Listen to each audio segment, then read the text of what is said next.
삼국 순방에 나서면서 순방 뒤에 새마을운동이 확산될 것이라고 말했습니다. 자, 66차 UN 비정부기구 컨퍼런스 때 문제가 된 내용을 먼저 살펴볼까요? 주최 측이 당초 공개한 컨퍼런스 초안은 새마을운동은 1970년대 수십 년간 국가성장을 촉발하는 데 일조했으며 보다 평등하고 정의로운 사회를 만드는 데 강력히 기여했습니다.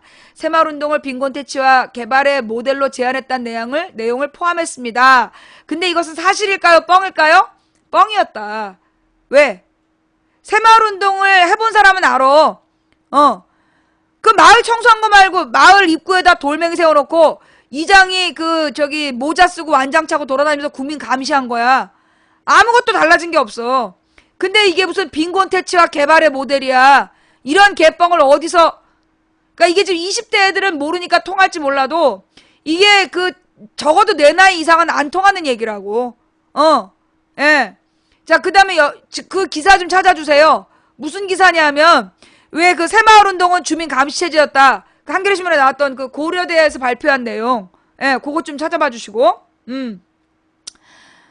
국내 70개 인권사회단체는 새마을운동은 국가주도형 동원, 집단주의를 통해 바로 나왔네. 우리나라의 70개 인권단체는 새마을운동은 실제로 국가주도형 동원, 집단주의를 통해 독재정권 유지와 통제를 위한 수단으로 기능했다는 논쟁적인 사안인데도 이게 무슨 말이냐면 마을 한 달에 한 번 마을 청소할 때 안 나오면 불순분자로 감시 대상이 됐어. 불순분자로 감시 대상이 됐던 게 그게 새마을운동의 목적이야. 유엔의 문제 이처럼 편향된 평가를 반영하는 것은 부적절하다는 의견을 제시했다. 예. 새마을운동은 1970년 시작된 범국민적인 지역사회 개발운동이라고 요약할 수 있다. 박정희 전 대통령이 수재민 복구 대책과 아울러 넓은 의미의 농촌 재건운동에 착수하기 위해 근면, 자조, 자립정신을 바탕으로 한 마을 가꾸기 사업을 제창했고 이것을 새마을 가꾸기 운동이라고 부르기 시작했다. 라는 두산백과 이것도 뻥이죠. 박정희 대통령은 새마을운동을 농촌에서 도시와 공장으로 확대한다. 근면자조 협동의 생활화라는 의식개혁 운동을 벌였다. 정부는 선진국 대열의 진입과 국민적 근대운동의 명목으로 새마을운동을 활용했다. 이게 새마을운동이 북한의 천리마운동을 모방했다는 거 아니야. 새마을운동의 본격화는 유신체제와 더불어 이루어졌다. 1969년 3월 개헌, 71년 대통령 선거와 비상사태 선포, 72년 유신헌법 통과와 같은 권위주의 정권의 형성 과정에서 진행됐다. 박정희 독재의 유신체제가 정치적인 저항에 부딪히자 유신체제를 지속시키려고 서민 대중의 기반을 새마을운동을 추진했다는 서민대중을 기반으로 새마을운동을 추진했다는 분석도 나오고 있다. 새마을운동을 바라보는 두 가지 시선. 새마을운동을 두고 빈곤 극복과 농촌 근대화의 원동력 그리고 유신체제 지탱을 위한 국가 동원체제라는 상반된 평가가 공존한다. 정부나 재계는 새마을운동을 적극 홍보한다. 지난해 전국경제인연합회 즉 전경련 어버이연합에 돈 댔던 그 단체죠. 예. 어버이연합에 시위비용 댔던 그 단체가 리서치에 의뢰해서 19세 이상 성인 남녀 800명에게 우리 방송에 한 3천 지금 한 500명 있는데 경제성장에 가장 큰 기여를 한 사건을 물어본 결과 응답자의 38.6%가 새마을운동을 꼽은 결과로 나왔다. 정부나 재계 새마을운동 미화에 나선 경상북도 등은 농업 생산력 향상과 시민들의 공동체 의식 고취, 개발 도상국으로서의 도약에 일조했다는 점을 적극 부각한다. 이들은 새마을운동이 적극 전개된 1970년대 한국 농가 평균 소득이 825달러에서 4,602달러로 뛰어올랐다며 새마을운동이 빈곤퇴치의 획기적인 이러고 있냐 이것들이 지금? 국민 농가 평균 소득이 825달러에서 4,602달러로 뛰어오른 게 새마을운동의 빈곤퇴치의 획기적인 이정표가 되었다. 이런 지랄을 봤나. 농가 소득이 올라간 건 애들이 중학교도 졸업 못하고 서울에 올라가서 시다발이 하면서 시다하면서 돈 벌어갖고 시골에 용돈 붙여서 농가 소득이 늘어난 거지. 이걸 지금 야! 박근혜 대통령이 집권 이후 정부는 다른 국가의 홍보도 열심히 한다. 해외 홍보에 반기문 사무총장도 한몫을 했다. 반기문 총장은 아프리카 유엔 산하기관에 한국의 새마을운동을 배워볼 것을 권고하며 새마을운동 홍보대사라는 별명을 얻었다. 2013년에 새마을운동에 관한 기록물이 유네스코 세계기록유산에 등재되기도 했다. 이런 개뻥을 봤나? 정부 측 주장의 반론도 많다. 1970년대 농가소득 증대는 새마을운동 덕이 아니라 벼 수매가가 시장 가격보다 높은 이중 고가제를 실시한 농업정책 때문이었다고 보는 의견이 대표적이다. 문제는 소득보다 지출이 훨씬 더 많았다는 점이다.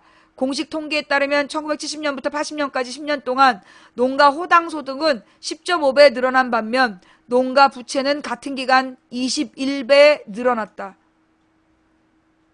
그러네. 그러니까 이 당시가요. 70년대가 물가가 엄청 폭등을 했어. 물가가 폭등을 해가지고 모두 우리 아버지 월급도 확 뛰었단 말이야. 월급이 확 뛰었지만 물가를 못 따라가는 그런 문제들이 있었다는 거야. 그러니까 지금 70년부터 80년까지 10년 동안 농가 호당 소득은 10.5배 늘어난 반면 농가 부채는 같은 기간에 21배가 늘었다. 이런데 이게 무슨 빈곤퇴치야. 이게 무슨 빈곤퇴치냐고. 유신 독재 시절 대통령의 절대 권력과 관치가 결합해 진행한 것이란 비판도 나온다. 농촌 운동이기에 앞서 유신 독재를 유지하기 위해 농촌 장악의 수단이었다는 것이다.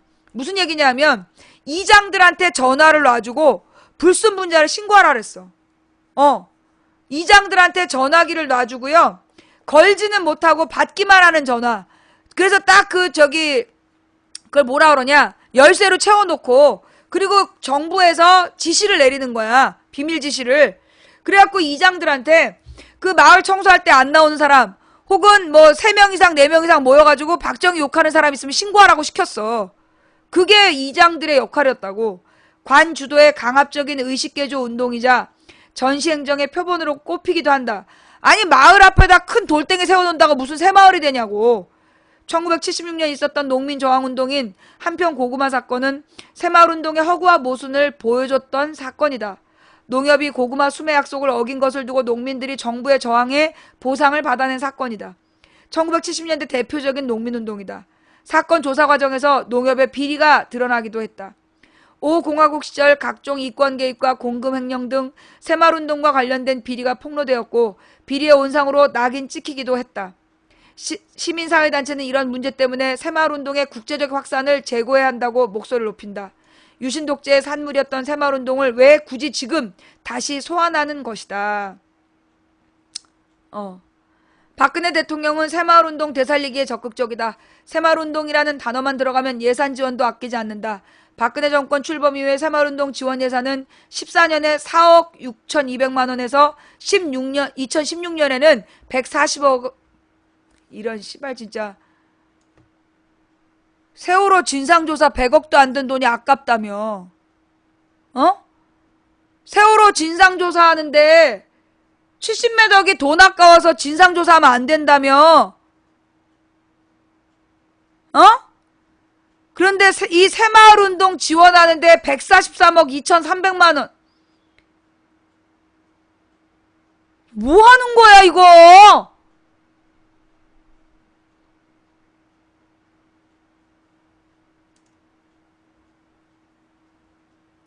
한국을 넘어 지구촌 개도국의 보편적인 개발 전략으로 뿌리내리게 해야 된다며 새마을운동 세계화를 강조했던 박근혜 대통령은 25일 에티오피아, 우간다, 케냐 등 아프리카 3개국 방문길에 새마을운동을 들고 갔다. 그중 우간다는 새마을운동을 가장 성공적으로 해외에 전파한 대표적인 사례로 꼽힌다. 이번 우간다 방문을 통해 한국형 개발 원조 모델로 새마을운동의 우수성을 홍보하고 부친 박정희 전 대통령의 업적을 부각시키려 한다는 이야기가 나오는 것도 이 때문이다. 새마을운동의 부정적인 이미지를 지우고 박정희 브랜드의 성공적인 농촌개발 운동으로 포장하려고 한다는 것이다. 역사 교과서 국정화와 같은 맥락의 박정희 우상화 작업이란 비판도 피해갈 수 없다. 미묘한 시기 새마을 홍보대사 소리를 듣고 있는 반기문 유엔 사무총장이 한국에 들어왔다. 반기문 총장과 박근혜 대통령의 공통분모는 새마을 운동인 듯하다. 반기문 총장의 25일 관훈클럽 간담회 발언을 들으면서 공통분모는 더 늘어날 것 같다는 생각이 든다. 반기문 총장은 한국은 꽤 지평선을 넓히고 있다고 생각하지만 아직 제 기준으로는 만족스럽지 못하다. 세계 속의 한국은 레벨이 훨씬 더 낮다. 그런 면에서 언론에 역한 국민을 계도하는 것이 중요하다. 이 발언이죠. 예. 반기문이 자기 기준으로 볼 때 한국의 레벨이 훨씬 낮다. 그런 면에서 언론의 역할이 중요하고 국민을 계도하는 것이 필요하다. 우린 너를 계도하고 싶어, 너를. 어? 현직 유엔 사무총장이 유엔 결의안도 지키지 않으면서 지금 누구를 계도한다고 지랄 연병을.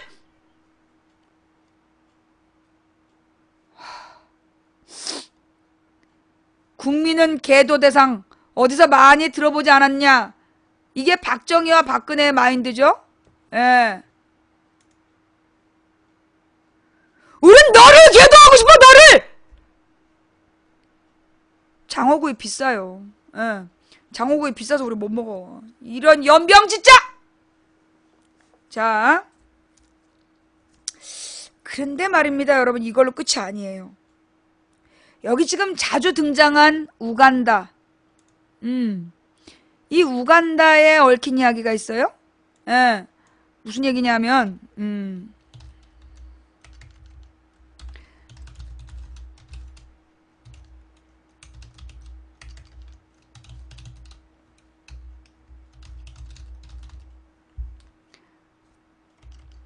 그 우간다가 북한과의 협력을 중단하기로 했다라고 우리 정부에서 발표를 했잖아. 29일에. 근데 30일 날 우간다에서 그거 한국 정부가 프로파간다 한 거다. 거짓말한 거다. 그리고 얘기를 했단 말이야.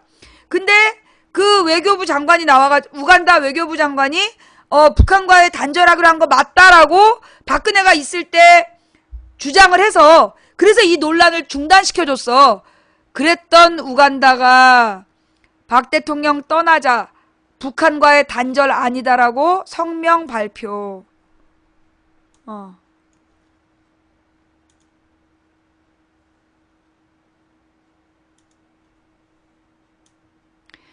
우간다 박 대통령 떠나자 북한과 단절 아니다라고 성명 발표. 우간다 외교부 장관 발언은 맥락을 벗어났다라고 해명. 무세베니 철권 통치의 비난 고조. 우간다 정부가 논란이 된 북한과의 협력 중단에 관해 박근혜 대통령이 우간다를 떠난 직후인 30일 우간다는 북한과 관계 단절하지 않았다는 내용의 성명을 발표했다. 우간다 현지 언론 등의 보도에 의하면 우간다 외교부는 샘 쿠테사 외교부 장관의 발언이 논란이 일자 이를 명확하게 하려고 성명을 발표했다고 전했다. 우간다 외교부는 사무차관 대사 자메스 무금의 명의로 발표한 이 성명에서 우간다는 북한과의 관계를 단절하지 않았다라며 외교부 장관의 발언은 단지 군사협력을 중단한다는 것이지 북한과의 외교적인 협력을 단절한다는 것은 아니다라고 강조했다. 무금의 대사는 언론이 언급한 쿠테사 외교부 장관의 발언은 크게 맥락을 벗어났다며 쿠테사는 유엔 안보리 결의의 이행을 언급한 인터뷰용 발언을 했는데 이는 분명히 외교적인 관계로 이해되어야지 언론 보도에 의해 이해돼서는 안 된다며 북한과 외교를 단절할 의사가 없음을 거듭 확인했다. 무금의 대사는 또 우리는 여러 국가의 개정이나 수정되거나 혹은 취소되는 상호 합의를 해왔지만 이것이 외교관계 단절을 의미하는 건 아니다며 외교관계 단절은 늘 전쟁을 앞둔 양국가의 적대적인 행위라면서 이번 한국과의 합의가 북한과의 단절을 의미하는 것은 아님을 거듭 강조했다. 우간다 정부가 박근혜 대통령이 우간다 방문을 끝낸 직후 다시 성명을 발표한 것은 북한과의 관계 단절로 계속 보도되고 있는 상황에 관해 북한의 입장을 고려하고 이를 명확하게 하기 위한 것으로 풀이된다. 앞서 우간다 정상회담 직후 한국 청와대는 발표를 통해 우간다 정부가 북한과의 군사협력 중단을 합의했다고 발표했다. 쿠테사 외교부 장관도 회담 직후 북한의 안보리 결의 이행을 내세우며 우리는 유엔 제재에 따라 북한과의 협력을 중단한다고 언론의 인터뷰를 통해 밝혔다. 하지만 이 내용이 외신 등 언론을 통해 크게 보도되자 샤반 반타리자 우간다 정부 부대변인은 이는 사실이 아니다. 한국 정부의 프로파간다다. 선동이다. 라며 강력하게 부인하는 등 논란이 일었다. 현지 언론들도 우간다 정부의 이 같은 결정은 외교적 쿠데타에 버금간다며 대대적으로 보도했다. 현지 야당 세력이나 여론이 북한과의 갑작스러운 단절은 있을 수 없는 일이라는 비판 여론이 비등했다. 따라서 우간다 정부는 박 대통령이 떠난 직후 이에 대해 해명을 명확히 하고자 다시 외교부 명의의 성명을 발표한 것으로 풀이된다. 한마디로 웃기는 나라야. 그러니까 박근혜랑 놀아주지. 정상적인 나라라면 이렇게 말을 했다 바꿨다 또 바꾸고 이런 짓을 하겠어? 어? 야, 우간다가 웃기는 나라야. 그러니까 이게 박근혜랑 놀아준 건데도 박근혜가 우간다 팔아가지고 자기가 막 자기네 아버지가 칭찬받는다라고 뻥을 깔려다가 아유 이게 또 우간다에서 그게 아니라고 막 또 밝히고 이 개망신 진짜. 우간다 야당 세력이나 시민단체는 또 요웨리 무세베니 우간다 대통령이 지난 2월 대통령에 재선된 직후 아직 내각을 임명하고 있지 않아 외교 국방 등 해당 장관들은 법적인 효력이 없다고 주장하고 있다. 일부 현지 언론도 관련 보도에서 쿠테사 외교부 장관을 전임 장관으로 표기하고 있다. 하지만 우간다 정부는 헌법에 이에 관한 명확한 규정이 없다며 신임 장관이 임명되기 전까지 효력을 가지고 있다고 주장했다. 그러나 지난 국회 야당 측 인사들은 법적 효력이 없는 장관들이 타국과 합의나 잠깐만. 지금 박근혜가 잠깐 법적 효력이 없는 저기 우간다에 가서 지금 합의하고 그거 막 발표했다가 지금 이 망신을 당하는 거야? 어?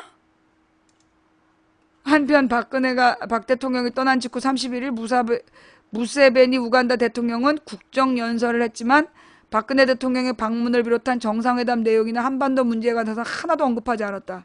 무세베니 대통령은 다만 민주화를 요구하고 있는 시민들의 주장에 관해 우간다는 이미 오래전부터 정치적 계획을 해왔다며 민주주의에 관해서는 어떤 외부 도움도 필요 없다고 일축해 철권 통치를 이어갈 것임을 강조했다. 지난 2월 대통령 선거에서 60%를 득표해 다시 재선된 무세베니 우간다 대통령은 86년 집권 이래 30년째 독재를 강행하고 있는 철권 통치자로 불린다. 철권 통치자, 다른 말로 독재자. 무세베니 대통령은 특히 반정부 시위대에 대한 무자비한 학살과 부정선거로 악명이 높다. 지난 2월 재선된 직후에도 상대 대선 후보를 사형이 가능한 반역죄 등 혐의로 체포했다. 특히 재선 이후 신임 내각도 구성하지 않고 막무가내식 국정 운영을 하는 것으로 알려져 국제사회에서 비난이 더욱 고조되고 있다. 지금 그런 우간다에 가서 박근혜가 어쩐지 박근혜를 만나준다 했다. 그럼 그렇지. 그럼 그렇지. 그러니까 이번에 박근혜가 가면서 프랑스 순방이라고 프랑스 등 4개국 순방이라 그랬어. 왜냐하면 지금 케냐, 우간다, 에티오피아가 에티오피아는 거의 완전히 막 국제사회에서 그 정말 이렇게 그 후원 안 해주면 살 수 없는 가난한 나라이고 그 다음에 이 우간다는 이런 나라이고 그러니까 이제 케냐를 홍보하면서 동북아 경제대국이라고 뻥을 아휴 우리 언니가 케냐에 살다 왔다니까. 예. 아휴.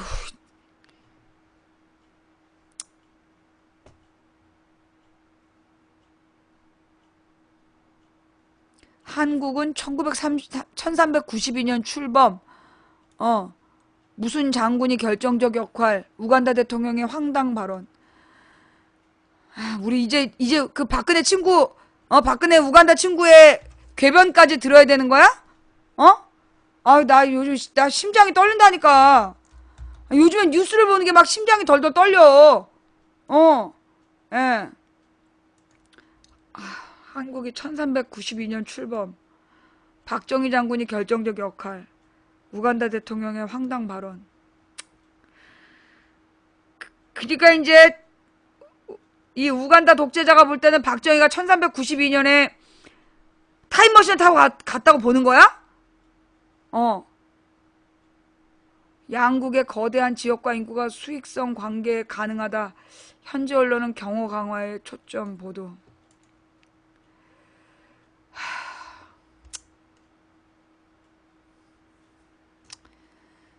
1392년이 조선이 건국한 때야. 청와대가 연일 박근혜 대통령의 우간다 방문 성과 업적을 내세우고 있으나 정작 정상회담의 당사자인 무세베니는 한국에 대해 황당한 인식을 하고 있는 것으로 드러났다. 우간다 언론에 보도된 29일 무세베니의 국빈 오찬 연설문에 이게 그냥 국빈 오찬 연설문이었구나. 무세베니는 한국 국민은 60년 만에 가난과 빈곤에서 오늘날 GDP 규모의 세계 28위 부유한 나라가 됐다. 한국 국민은 이런 성과를 규율과 중노동 그리고 교육을 통한 자원 개발로 성취했다. 라고 강조했다. 무세베니는 특히 당신의 아버지인 박정희 장군이 그런 개혁에 결정적인 역할을 했다라고 추켜세웠다. 무세베니의 언급한 28위는 현재 우리 국민 1인당 국민 총생산 규모를 언급한 것으로 보인다. 즉 박정희가 쿠데타로 집권한 60년에 비해 잘 살게 됐다는 것이다. 하지만 이는 박정희 집권 당시에 이룩한 업적이 아니다. 한국은 박정희가 쿠데타를 감행한 60년대 1인당 GDP는 155달러로 67위였고 전체 GDP는 29위를 기록했다. 박정희 정권 등장 이후 65년 전체 GDP가 39위로 추락했다가 박정희가 암살당한 80년대에 28위를 기록했다.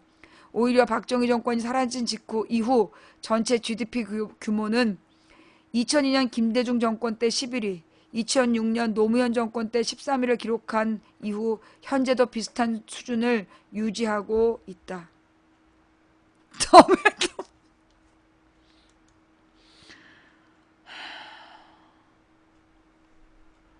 따라서 무세베니의 발언은 개발 독재를 내세우는 일부의 시각을 그대로 반영한 것으로 박정희 딸인 박근혜를 향한 아부성 발언으로 풀이된다. 무세베니는 한국 국민은 1392년 특별한 정체성을 가진 오래된 국민이다라고 밝혔다. 이어 2차 세계대전 이후 분단되었지만 아프리카인들은 한국 민족의 평화적인 통일을 항상 지지한다고 강조했다. 무세베니가 언급한 1392년은 과거 조선이 건국한 해이다. 무세베니 대통령이 왜 이런 언급을 했는지는 알 수 없으나 다분히 북한이 사용하는 약시 국고인 조선을 의식한 것으로 보인다. 그러니까 이제 조선, 그래서 이제 남조선, 그러니까 1392년 건국 이렇게 이해했다는 거지. 무세베니는 또 현재 3,800만 명인 우간다 인구가 2,050명에 1억 명이 되어 아프리카에서 큰 규모를 차지할 거라고 언급하면서 44억 명의 인구를 가진 한국도 4,400만 명의 오타로 보이는데 44억 명의 인구를 가진 한국도 아시아에서 거대한 부분이라며 양 지역의 잠재성은 이번 박근혜 방문으로 더욱 수익성이 있는 협력관계의 기반을 쌓을 것이라고 밝혔다. 급격한 인구 감소 추세로 인한 한국의 현실을 고려하면 한국 상황에 대한 기초적인 지식도 부족한 황당한 인식을 나타낸 것이다. 반면 우간다 언론인 썬데이 비전은 28일 박근혜의 우간다 도착 소식을 전하며 공항에 도착하자마자 현지 경찰이 헬기가 상공을 감시하는 등 삼엄한 경비가 펼쳐졌다며 주로 경호가 강화된 소식을 보도했다. 이어 수십 명의 한국인 보안 요원들도 박근혜가 도착하기 전부터 경호에 나섰고 공항 고속도로에도 경찰 경비 병력이 배치됐다고 전했다. 이 매체는 이어 양국이 63년 국교 수립 이후 한국 대통령의 우간다 방문은 이번이 처음이라고 덧붙였다. 그러니까 64년에 지아버지가 국교를 수립하고 그 딸이 가가지고 이제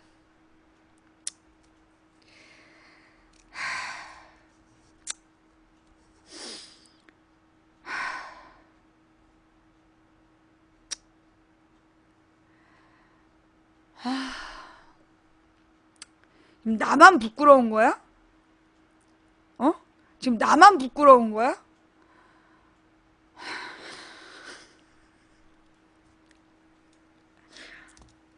역시 박근혜를 만나주는 사람다워. 역시 박근혜 절친다워. 수준이 딱이잖아. 윤진숙, 무세베니. 야, 뭐 그렇지 뭐.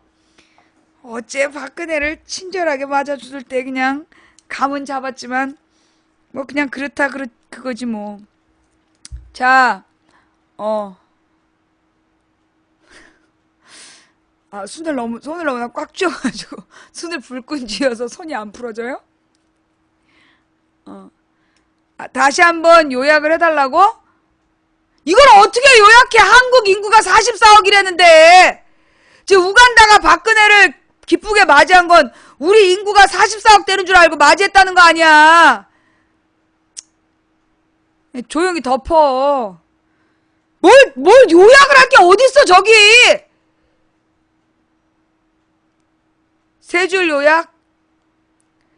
우간다는 지금 우리를 남조선으로 불렀다. 우리 인구가 44억인 줄 안다. 어?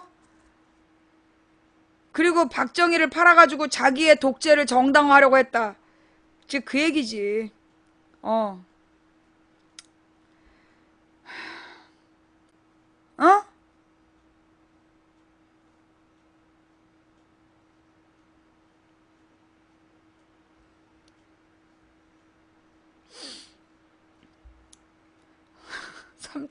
44억 명을 언제 채우나요? 여러분 그거 알죠?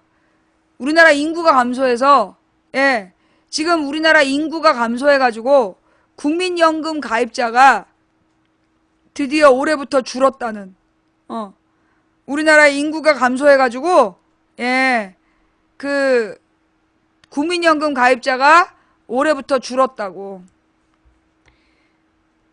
자, 그러면서 지금 국민연금 문제가 심각해지고 있는데 우리나라 국민연금을 우리 국민연금 얘기 좀 한번 해볼까요?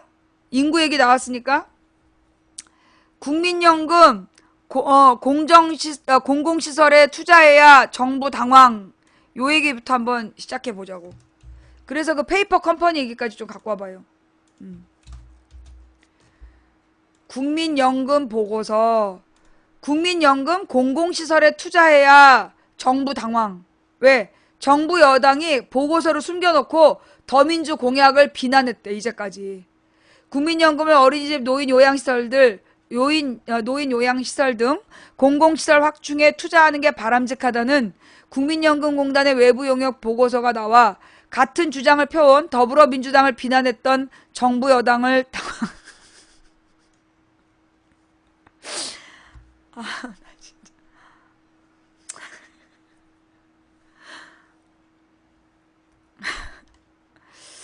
잠깐 노래 하나 듣고 갈까요?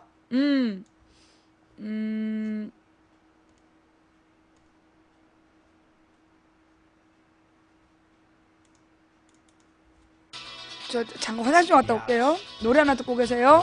예. 하여튼 그 남과요. 비읍비읍 뒤통수 조심해라. 자, 국민연금 보고서. 국민연금 공공시설 투자해야 된다라는 보고서 때문에 정부가 당황하고 있다. 국민연금을 어린이집이나 노인 요양시설 등 공공시설 확충에 투자하는 게 바람직하다는 국민연금공단의 외부 용역 보고서가 나와 같은 주장을 펴온 더불어민주당을 비난해온 정부와 여당을 당황케 만들고 있다. 매일경제에 따르면 매경훈 국민연금공단과 국민연금 연구원인 주은선 경기대 교수 등 외부 연금 전문가들에게 의뢰해서 작성한 국민연금 기금의 공공사회서비스 인프라 투자라는 제목의, 말이 어렵죠. 제목의 용역 보고서를 입수했다. 이 보고서는 최강 전 국민연금공단 이사장 시설 의뢰해서 문영표 이사장이 취임한 지난해 말에 나왔다. 보고서에 따르면 국민연금기금 20조 원을 향후 10년간 보육, 재활, 노인 요양시설에 투자할 경우 고용 확충 등으로 연금 수입이 매년 1조 5천억 원 증가하는 효과가 발생할 것으로 추정됐다. 근데 이거 내가 옛날에 주장했던 내용 아닌가? 그지? 이거 내가 국민연금으로 보육기관이나 이런 노인 요양시설 같은 거를 만들어서 사회복지시설에 투자해야 된다. 그치? 이거 내가 몇 년 전부터 주장했던 내용인데?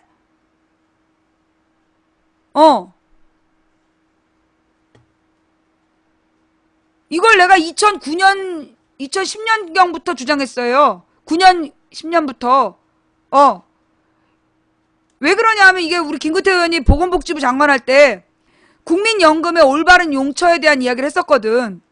그래서 이제 소위 사회적 기업, 그러니까 사회적 기업이라는 말은 뭐냐면 그 돈을 이윤을 내는 게 목적이 아니라 일자리를 만드는 게 목적인 그런 기업들을 만들어야 된다. 그러니까 그런 기업에 투자해야 된다. 그래서 일자리가 늘어나고 그래서 사람들이 월급을 받고 그 월급으로 국민연금에 재투자를 하면 그렇게 해서 국민연금의 재원을 확충할 수 있다. 그런 이야기들을 했었단 말이에요. 몇 년 전에 제가 이 얘기하는 거 들으셨죠? 제가 이 이야기를 몇 년 전에 방송으로 했었어. 그쵸? 야, 이게 국민연금 보고서로 나왔어? 들었던 사람 손. 거봐! 내가 뭐라 해서 내가 했던 얘기가 몇 년 지나면 전문가들 저기로 나온다니까.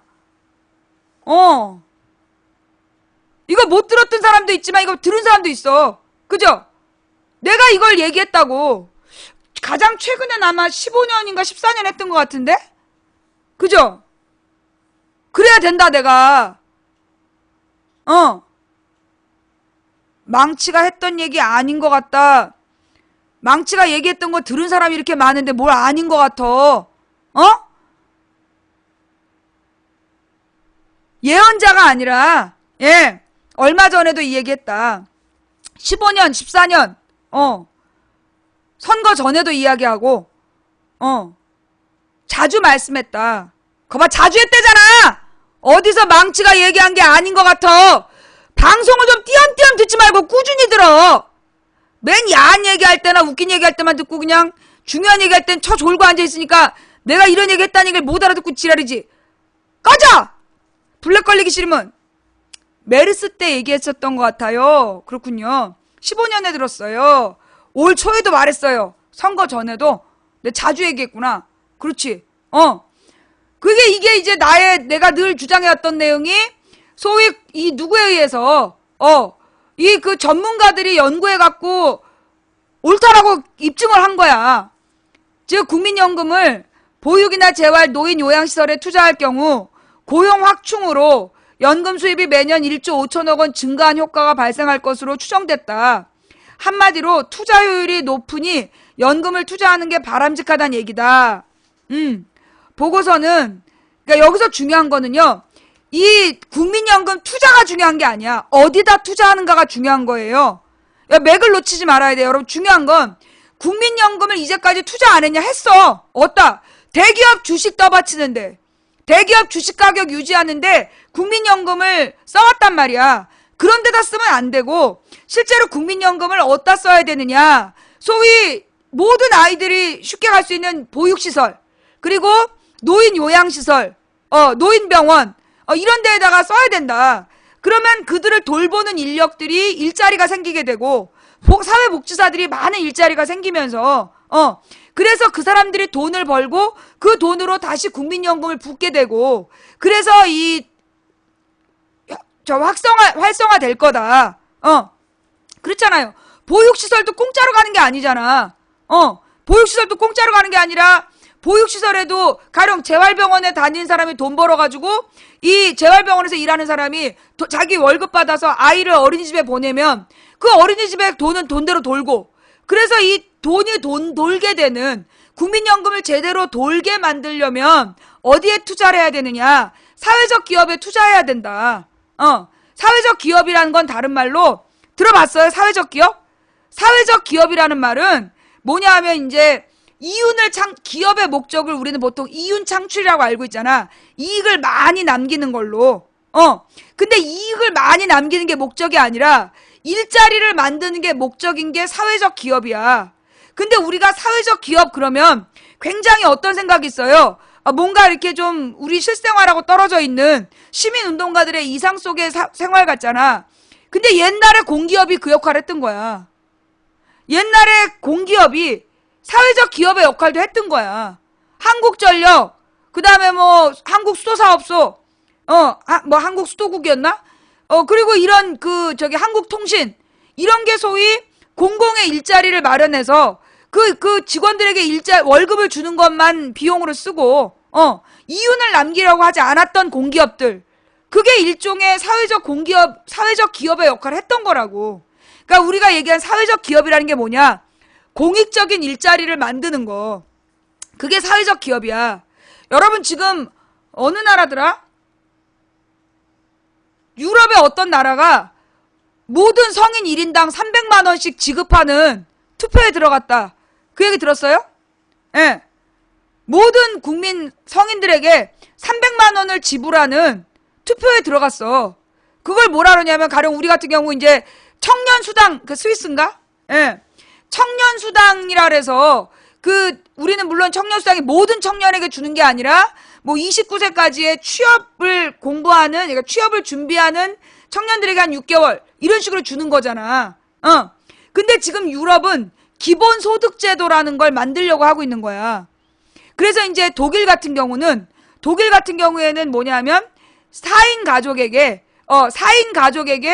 무조건 300만 원을 주는 거야.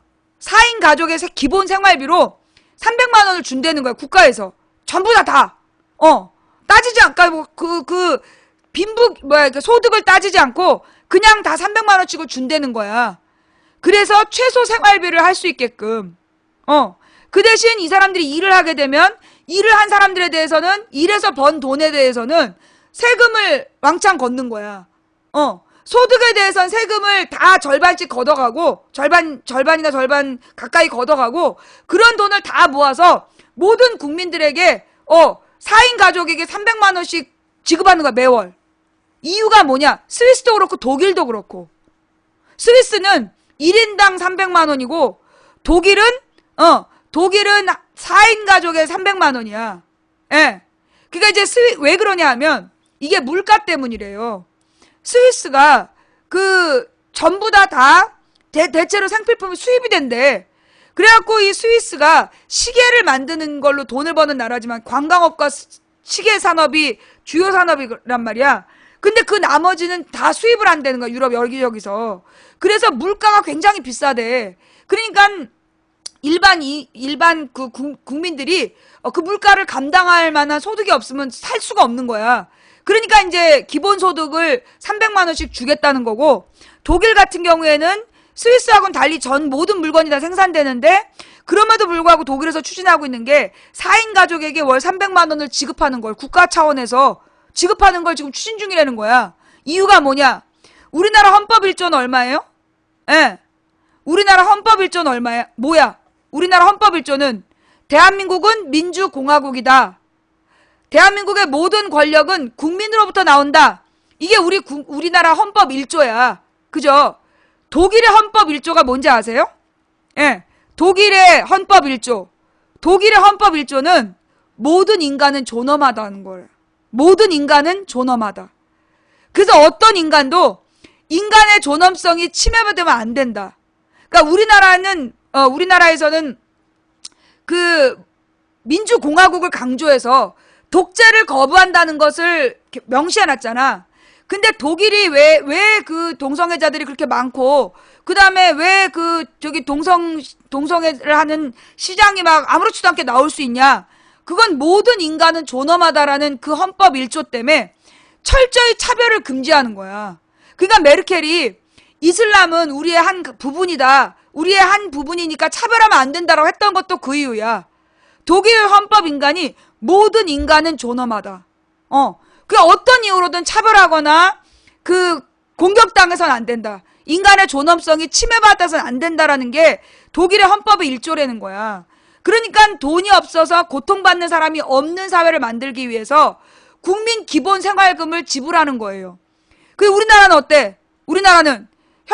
우리나라에서는 공무원들 또는 공사 직원들이 자기 일한 대가 받는 것도 욕하잖아. 누구 때문에? 종편 때문에. 종편에서 지금 우리나라의 공무원들이라든가 공사 직원들이 받는 높은 연봉이 그게 사실 높은 연봉이 아니야. 이게 OECD의 기본급에 따져보면 높지 않은 돈이야. 근데 그 돈도 많이 받는다라고 막 비난하잖아요. 종편이 만들어낸 프레임이야. 그래서 원래 우리나라 일반 노동자들이 지금 받아야 될 돈이 얼마냐 하면 연봉 8, 9천 원 받아야 되는 거야. 연봉 8, 9천을 일반 노동자들이 받아야, 그래야 그 돈으로 5천만 원 정도를 4인 가족이 생활비하고 집 유지비로 쓰고, 그 다음에 3천만 원을 저축을 해서 노후를 대비할 수 있는 거야. 그래서 일반 기업의 노동자가 적어도 연봉 8천만 원 정도를 받아야 정상인 우리나라의 물가야. 우리나라 물가를 반영하면 우리나라 기본 노동자의 월급이 연봉 8천은 돼야 되는 거야. 우리나라 물가상 지금 4인 가족이 인간의 존엄성을 지키면서 살려면 그 정도 돈이 필요하다는 거예요. 근데 실제로 우리나라 지금 공무원들이 받는 게 연봉 5, 6천이잖아. 그죠? 우리나라 그 한 20년 된 공무원이 받는 게 연봉 5, 6천에서 7천 정도 받을 거야, 아마. 근데 그것도 굉장히 많이 받는다고 욕하잖아. 원래 우리나라 일반 직장인의 연봉이 8천이 돼야 되는데 2천밖에 안 되는 거야. 4분의 1밖에 못 받고 있는 게 그게 비정상이지. 지금 공무원이나 공사 직원들이 받는 돈이 많이 받는 게 아니야. OECD 평균에 따져보면 그렇게 높지 않은 연봉이라고. 그런데 우리 이제 종편이 그 돈이 되게 비싼 거라고, 되게 많이 받는 거라고 막 엄프를 하잖아. 엄프를 해서 노리는 게 뭐냐면 일반 노동자들의 월급을 깎는 게 목적이야. 지금 우리나라 평균 노동자들이 2,500만 원 정도가 평균 임금이래잖아요. 이 심각한 문제야. 지금 연봉 2,500만 원 갖고는 혼자서밖에 못 살아. 연봉을 2,500을 받으면 한 사람 혼자서밖에 못 산다고. 그 돈으로 결혼하고 가족 생활을 못 해. 그러니까 결혼을 안 하는 거야. 그리고 결혼 안 하는 걸 정당화시키려고 막 남녀 간의 대결을 막 부추기고 그러고 있는 거 아니야. 적어도 결혼을 하면 부부면 연봉 4천을 받아야 되고, 자녀가 둘이 있으면 최소 연봉 5천을 받아야 돼. 그 연봉 5천을 받으면 저축을 못 해. 그게 다 가정 유지비로 1,000만 원 들어가고 1년에, 그 다음에 한 사람당 적어도 1년에 생활비가 1,000만 원 정도 들어가요. 그러니까 연봉 5천 받으면 미래 준비를 못 하는 거야. 그래서 부부의 미래 준비를 하기 위해서 연봉 7천 이상이 돼야지, 적어도 8천은 돼야 미래를 준비할 수 있단 말이야. 근데 우리는 지금 너무나 턱없이 OECD 평균에서 가장 밑에야. 우리나라 장관 월급은 최상위예요. 우리나라 장관 월급이. 국회의원 월급 말고 장관 월급이 최상위권인데 우리나라 평균 노동자 임금은 최하위권이야. 이거 왜 이러는 거야? 이거 우리 국민들이 그동안 몰랐잖아. 그죠? 여러분 솔직히 오늘 그러니까 망치 부인의 방송 듣기 전에는 우리나라 노동자들이 연봉을 7, 8천 받아야 된다는 걸 몰랐다는 분 손. 우리나라 노동자들이 평균 연봉 7, 8천을 받아야 되는 걸 망치 부인 방송 보기 전에는 몰랐다 손. 솔직히 잘 몰랐죠. 그죠? 연봉을 계산하는 법 자체를 모른 거예요, 여러분들이. 원래 연봉은 물가를 반영을 해서 생활비를 주는 거야. 물가를 반영해서 최소한 2명 이상의 자녀를 낳아야 되니까 4인 가족을 기준으로 해서 그 연봉을 책정해야 되는 거예요. 물가를 반영해서. 근데 그 물가를 반영해서 임금을 인상하는 게 언제 사라지냐? 91년에 사라져.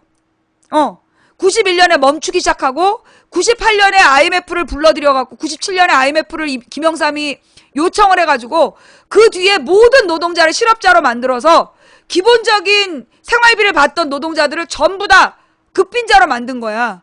그래서 그 물가 인상을 반영한 연봉이 6천, 7천을 받아야 될 사람들을 2, 3천에 써먹게 된 거죠.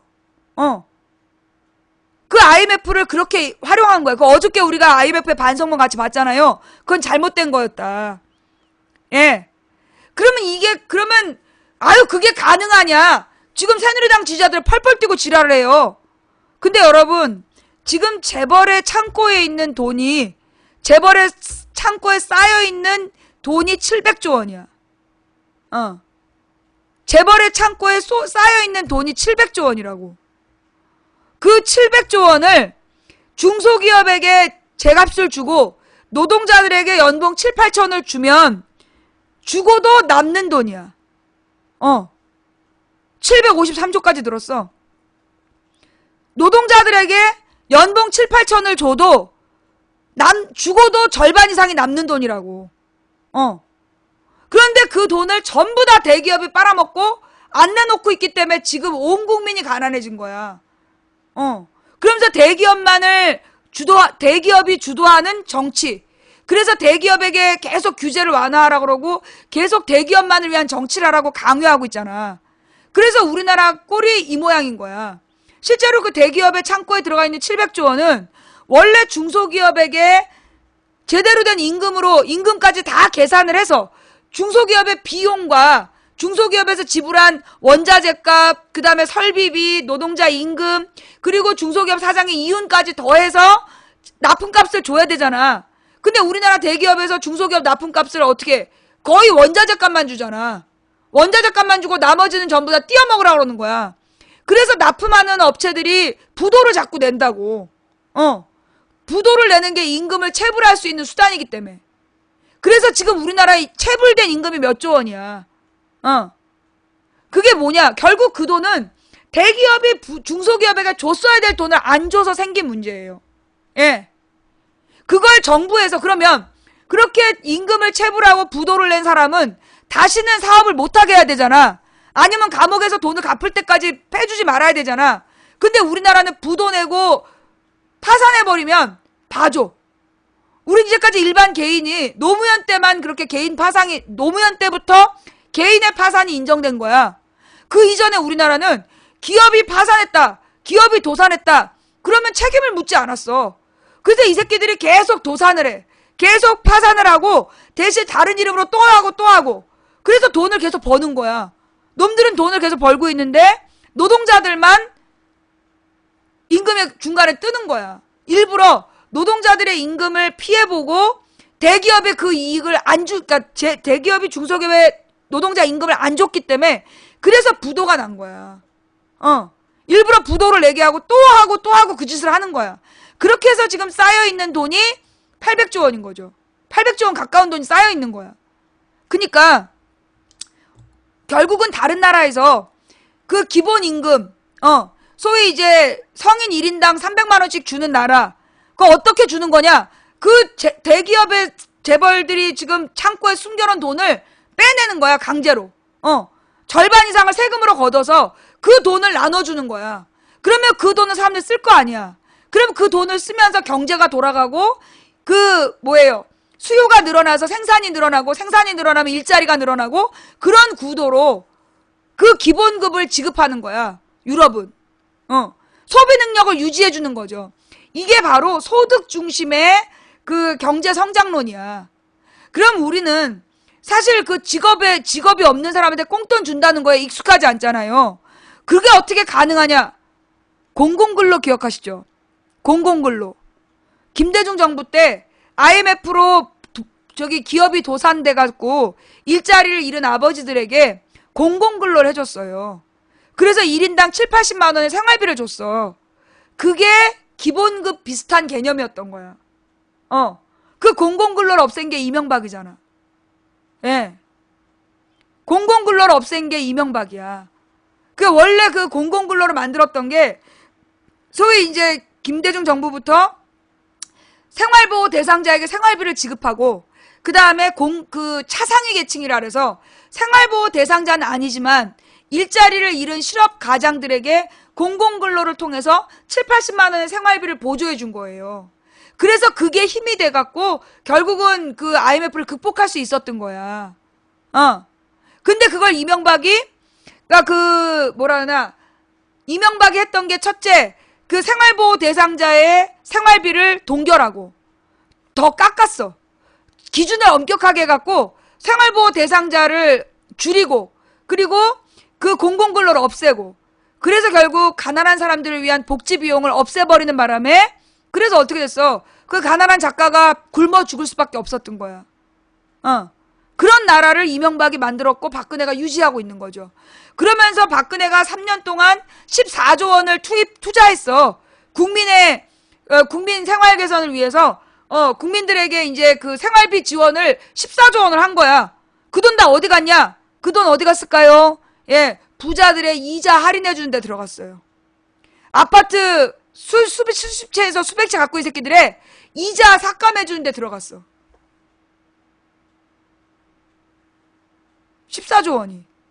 예. 욕 나오죠. 그러면서 지 아버지 동상 세우고 우상화하는데 1,900억 쓰고, 지금도 뭐 내년인가 올해인가에도 박정희 우상화 비용으로 40억이 들어간대잖아. 한 해 동안 우상화 비용이 40억이 더 들어간다는 거야. 1,900억 미리 썼고 42억을 더 쓴다겠다는 거야. 그래놓고 세월호 진상규명하는 78억이 돈 아깝다고 더 이상 특별조사위원회 하지 말라는 거야. 미친 것 같아. 미치지 않고선 저럴 수가 없어. 지금 그래서 이 기본급을 지불하는 제도에 대해서 이미 유럽은 계속 확장해 가고 있어. 그 이유가 뭐냐면 소득이 없어서 소비를 못하면 전체 경제가 멈춘다는 거야. 여러분 그런 얘기 들어봤죠? 그리스가 복지 때문에 망했다. 그런 얘기 들어봤죠? 그리스가 복지 때문에 망했다. 그렉시트 얘기 나올 때 그 얘기 되게 많이 나왔어. 그리스가 국가적으로 파산한 이유가 복지 비용이 너무 많이 지출되기 때문이다. 그러면서 막 공무원들이 부패했기 때문이다. 모든 우리나라 언론이 그렇게 얘기했잖아. 근데 그 내용을 뒤집어서 들어가 보면 어떤 내용이냐? 여러분 그리스가요. 여러분 혹시 맘마미아라는 영화 봤어요? 맘마미아라는 영화를 보면 거기 이제 그 교회로 가는 길이 보여져. 이게 헬리캠으로 찍은. 거기 보면 어때요? 그리스는 대부분이 그리고 여러분 그 인터넷에 유행하는 하얀색 벽에 하얀색 동그란 집에 꼭 스머프 같이 생긴 파란색 지붕이 있는 예쁜 집들 봤죠? 예쁜 집들 사진 그 그리스의 그 상징이잖아. 그러니까 지중해 그 그리스의 어느 도시잖아요. 그죠? 되게 예쁘잖아. 근데 그 도시들의 산토리니, 그 도시들의 특징이 뭐냐? 논이 있고 밭이 있냐고. 그리스에 논이 있고 밭이 있을까요? 없어요. 그리스가 굉장히 척박한 산악지대야. 그리스가 굉장히 척박한 산악지대라 산업이 없어. 그리스에서 유일한 산업이 관광산업이야. 그리스의 유일한 산업이 관광산업이고, 그러니까 국민들이 먹고 살 길이 없는 거야. 그래서 정치인들이 뭘 했냐? 공공 일자리를 늘린 거야. 그걸 공무원이라고 얘기한 거고. 그리스는 산업이 뭐 공장도 없고 농업도 없고, 그러니까 유일하게 국민들이 먹고 사는 게 관광업밖에 없는데, 관광산업은 그 수입이 일정하지가 않잖아. 그래서 정부 차원에서 공공의 일자리를 늘린 건데, 그걸 굉장히 비난하면서 그것 때문에 그 그리스가 망한 거다. 그러면서 비난한 거야. 예. 그러면서 문제는 뭐냐면 유로화가 돼서 그리스가 망한 실제 원인은 그 국민들이 전부 다 이제 그 공공 일자리를 얻어가지고 돈을 조금밖에 못 받았는데 유로화가 돼갖고 물가가 갑자기 폭등을 한 거야. 그리스 일반인들이 쓸 수 있는, 그러니까 정부에서 받아봤자 얼마를 받겠어. 굉장히 많이 받는 것처럼 우리나라 언론 보도했지만 그 실제로 한 사람 한 사람 받는 돈이 그렇게 많지 않은데 유로화가 되면서 물가가 너무나 폭등해버린 거야. 그걸 이 사람들이 감당을 할 수가 없어서 자꾸만 대출이 늘어나고, 그러니까 정부 차원에서 자꾸만 빚이 늘어나고, 그러다가 이제 그렇게 무너지게 된 거지 그리스가. 그래서 이제 그 소위 유로화로 통일하는 게 나라마다 수준이 다른데, 너무나 그 유로화로 통일을 해가지고 중간 나라들은 재미를 봤어. 그리고 이제 유럽이 하나로 통일되는 바람에 뭐 관광객들도 편하게 왔다 갔다 하고 정치도 편해진 면이 있지만, 실제로 가난한 나라들 스페인이라든가 이탈리아 남부라든가 그리스 같은 경우에는 그 유로화의 물가를 감당을 못 해가지고 굉장히 그 스페인 시민들도 가난해지고, 이탈리아 남부도 지금 폭동 직전이고, 그리고 그리스가 그렉시트 문제가 터졌던 거야. 그래서 이제 그 우리가 그리스 문제를 뭐 공무원들이 너무 많고 그 방만한 국가 경영, 그거는 누구식 비판이냐? 재벌들의 비판이야. 재벌식 비판. 그러면서 그런 공공의 일자리라든가 이런 거 많이 만들면 안 된다. 공무원 수 줄여야 된다. 공사 직원 줄여야 된다. 그러면서 일자리를 그 공공의 지출을 줄여야 된다라고 막 주장하는 게 누구의 논리냐면 재벌의 논리야. 왜 재벌의 논리냐? 첫째는 공기업을 민영화해서 독점적 운영권을 따내려는 의도이고 그래서 폭리를 취하겠다. 둘째는 공공의 일자리를 줄이라고 계속 주장을 해서 노리는 게 뭐냐? 세금을 안 내려는 거야. 공공의 일자리를 운영하려면 부자들한테 세금을 거둘 수밖에 없거든. 부자들이 감당해야 될 세금을 감당하지 않기 위해서 공공의 일자리를 줄이라고 계속 요구하는 거야. 아주 나쁜 논리예요. 거기 넘어가지 맙시다. 예. 그리스의 탈세 문제도 있는 건 맞아요. 그리스의 탈세 문제도 있긴 있는데 그거는 이제 문화적인 측면에서 가령 걔 누구니? 그리스의 선박왕. 걔가 탈세의 주범이라며. 걔는 공공 일자리가 아니잖아. 공공의 일자리는 탈세할 수가 없잖아. 수입이 드러나기 때문에. 실제로 그럼 탈세는 누가 했냐? 그리스의 부자들이 탈세를 한 거야. 가난한 서민들은 그 국가에서 받는 돈이 정해져 있기 때문에 탈세를 할 수가 없었고 주로 그리스에서 탈세했던 인간들은 부자들이었던 거야. 그래서 결국 그리스가 망한 이유는 부자들의 탈세. 그래서 부자들의 의무를 다하지 않음으로 인해서 국가 재정에 빵꾸가 난 거예요. 근데 이걸 과도한 복지 지출 때문이라고 거짓말한 거지. 넘어가면 안 된다. 자, 하여튼 얘기가 길어졌는데 다시 신문으로 돌아가서 자, 국민연금을 어린이집, 노인, 요양시설 등 공공시설 확충에 투자하는 게 바람직하다는 국민연금공단 외부 용역 보고서가 나와서 같은 주장을 펼쳐온 더불어민주당을 비난했던 정부와 여당을 당황하게 만들고 있다. 이 보고서는 국민연금을 공공인프라스트럭처 투자에 활용하는 것은 저출산 고령화라는 인구구조의 문제를 해결하기 위한 사회적 개입이라며 국민연금의 지속적인 가능성을 강화하는 데 도움이 될 것이라고 판단했다. 연간 적정 투자액은 8,200억에서 2조 4천억 원으로 제시했다. 특히 국공립 보육시설 확대에 국민연금이 적극적인 역할을 해야 한다고 지적했다. 사실 우리나라의 국공립 보육시설이 너무 형편없어요. 이 동네마다 아이들의 숫자에 맞게끔 구립 어린이집이 있어야 될 거 아니야. 그죠? 근데 구립 어린이집이 한 동네에 하나야. 그러면 이 구립 어린이집 하나에서 수용할 수 있는 애들은 다 합쳐봤자 뭐 100여 명이야. 한 학년당. 근데 아이들의 숫자는 많은데 수용 인원이 감당할 수 있는 인원이 100분의 1?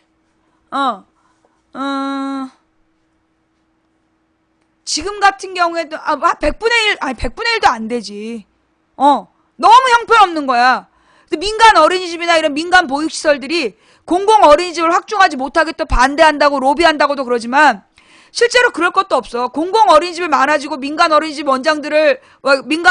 원장들한테 그 공공 일자리를 주면 더 좋아할 거야. 근데 이걸 민간 어린이집이 반대해서 공공 어린이집을 늘릴 수 없다는 개뻥을 치면서 결국 공공 보육시설 확충을 안 하고 있는 거죠. 핑계를 대면서 싸움 붙여서.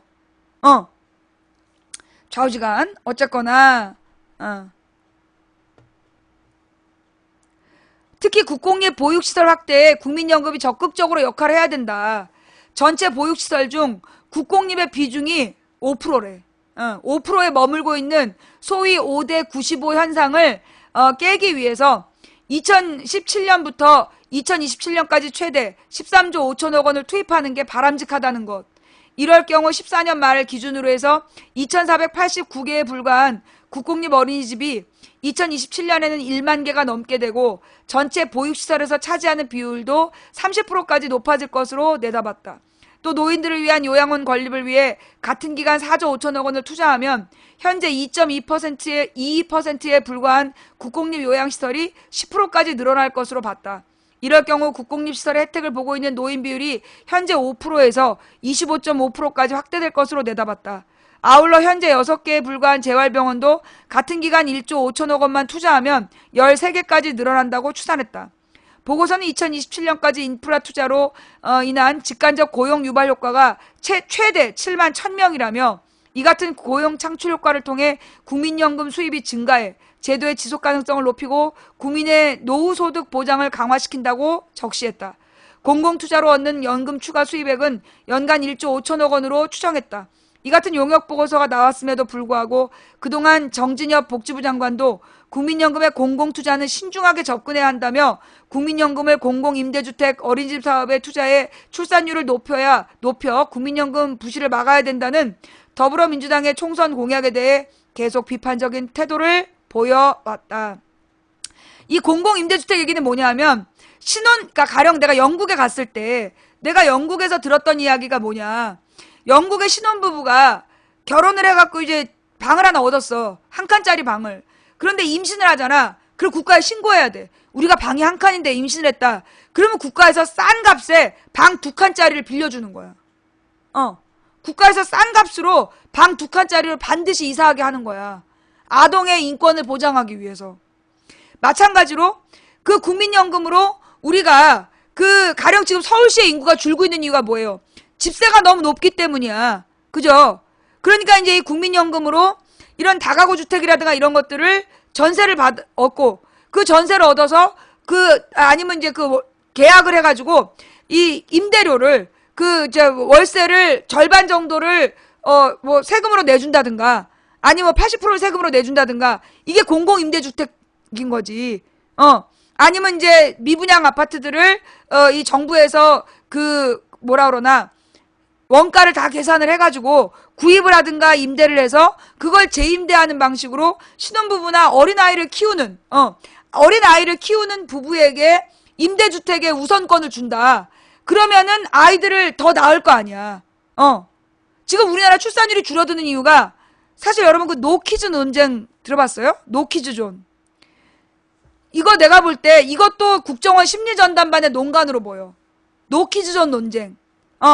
국정원 심리전담반이 여기에도 끼어드는 것 같아. 뭐냐 하면 작년부턴가 재작년부턴가 무개념 엄마들을 비난하는 글들이 올라왔어 인터넷에. 그러면서 식당 테이블에서 기저귀를 갈고 똥기저귀를 놓고 가는 엄마들이 있다. 근데 내용이 다 똑같아. 그죠? 식당에서 마구 뛰어다니는 아이들을 부모가 말리지 않는다. 똑같은 내용으로 작년 재작년부터 똑같은 욕을 하고 있어. 그러면서 노키즈존이 옳다. 애들이 있는 부모는 오지 못하게 해야 된다. 그러면서 논쟁을 누군가 부추기는 거야. 이거 뭐냐? 애기 엄마들과 애기 엄마가 아닌 사람들을 싸움 붙이려는 거야. 내가 볼 땐. 예. 애기 엄마들과 애기 엄마가 아닌 사람들을 싸움 붙이려는 거야. 근데 사실 이 애기 엄마들은 난 한 번도 그런 적 없어. 그리고 실제로 그런 엄마들이 뭐 얼마나 많겠어. 그런 엄마들은 진짜 미친년들이지. 식탁에다가 똥기저귀를 풀어놓고 가면 그건 미친년이지. 그런 사람들이 뭐 얼마나 있겠어. 근데 그런 내용들을 막 강요하면서 싸움을 붙이는 거야. 논란거리를 만들고 싸움을 붙이는 거야. 그래서 결론이 뭐냐? 이런 나라에서 어떻게 애 낳겠냐? 차라리 결혼도 하지 말고 애도 낳지 말자. 결론이 늘 그렇게 허무하게 나. 결론이 그렇게 허무하게 나. 예. 맘충이라는 단어를 만들어가지고 애기 엄마들을 막 괴롭히는 거야. 일종의 이것도 폭력이에요. 집단 폭력이야. 자기네들이 애가 있으면 절대로 안 그러거든. 근데 그 아이를 키우는 엄마들의 고통을 외면하고 그러면서 아이를 키우는 엄마들을 모욕적인 존재로 만드는 거야. 이거 굉장히 나쁜 얘기예요. 외국 같은 경우에는 아기를 데리고 갈 수 있는 극장을 만들어. 그러니까 그냥 그 애기 엄마 아빠가 사실 그 간단 애기를 데리고 극장을 못 가잖아. 육아 때문에 지쳐서 둘 다 애기가 나오면 극장을 못 간단 말이야. 그러니까 서양에서는 아기를 동반해야 들어갈 수 있는 극장을 만들어. 그래서 엄마 아빠가 그냥 극장의 문화에 가서 팝콘을 먹고 콜라를 먹으면서 애기가 울어도 신경 쓰지 않아도 되는 극장. 우리나라에도 몇 개 생겼다 그러더라고. 그런 식으로 이 육아 스트레스를 풀어주고 그 다음에 국공립 보육시설을 통해서 아이들을 돌봐주고 그러면서 육아하는 엄마들이 육아 스트레스로부터 벗어날 수 있도록 배려해주는데 우리는 이게 논쟁을 주도하는 애들이 애기 키우는 엄마들을 굉장히 몰상식한 인간으로 만들어서 사실 그 애기 엄마들을 애기 엄마가 애기를 낳았다는 것만으로도 국가에서 떠받들어줘야 되는 거야. 애기 엄마가 애기를 낳았다는 이유만으로 국가에서 떠받들어줘야 되는 거야. 도리어 모든 식당에서 키즈존을 만들어서 아기들이 들어가 놀 수 있는 놀이시설을 만들라고 의무화해야 되는데 도리어 어디서 노키즈존을 당당하게 언론에서 보도하고 그게 찬성이 더 높다라고 방송하고 이러니까 저출산 시대가 되는 거야.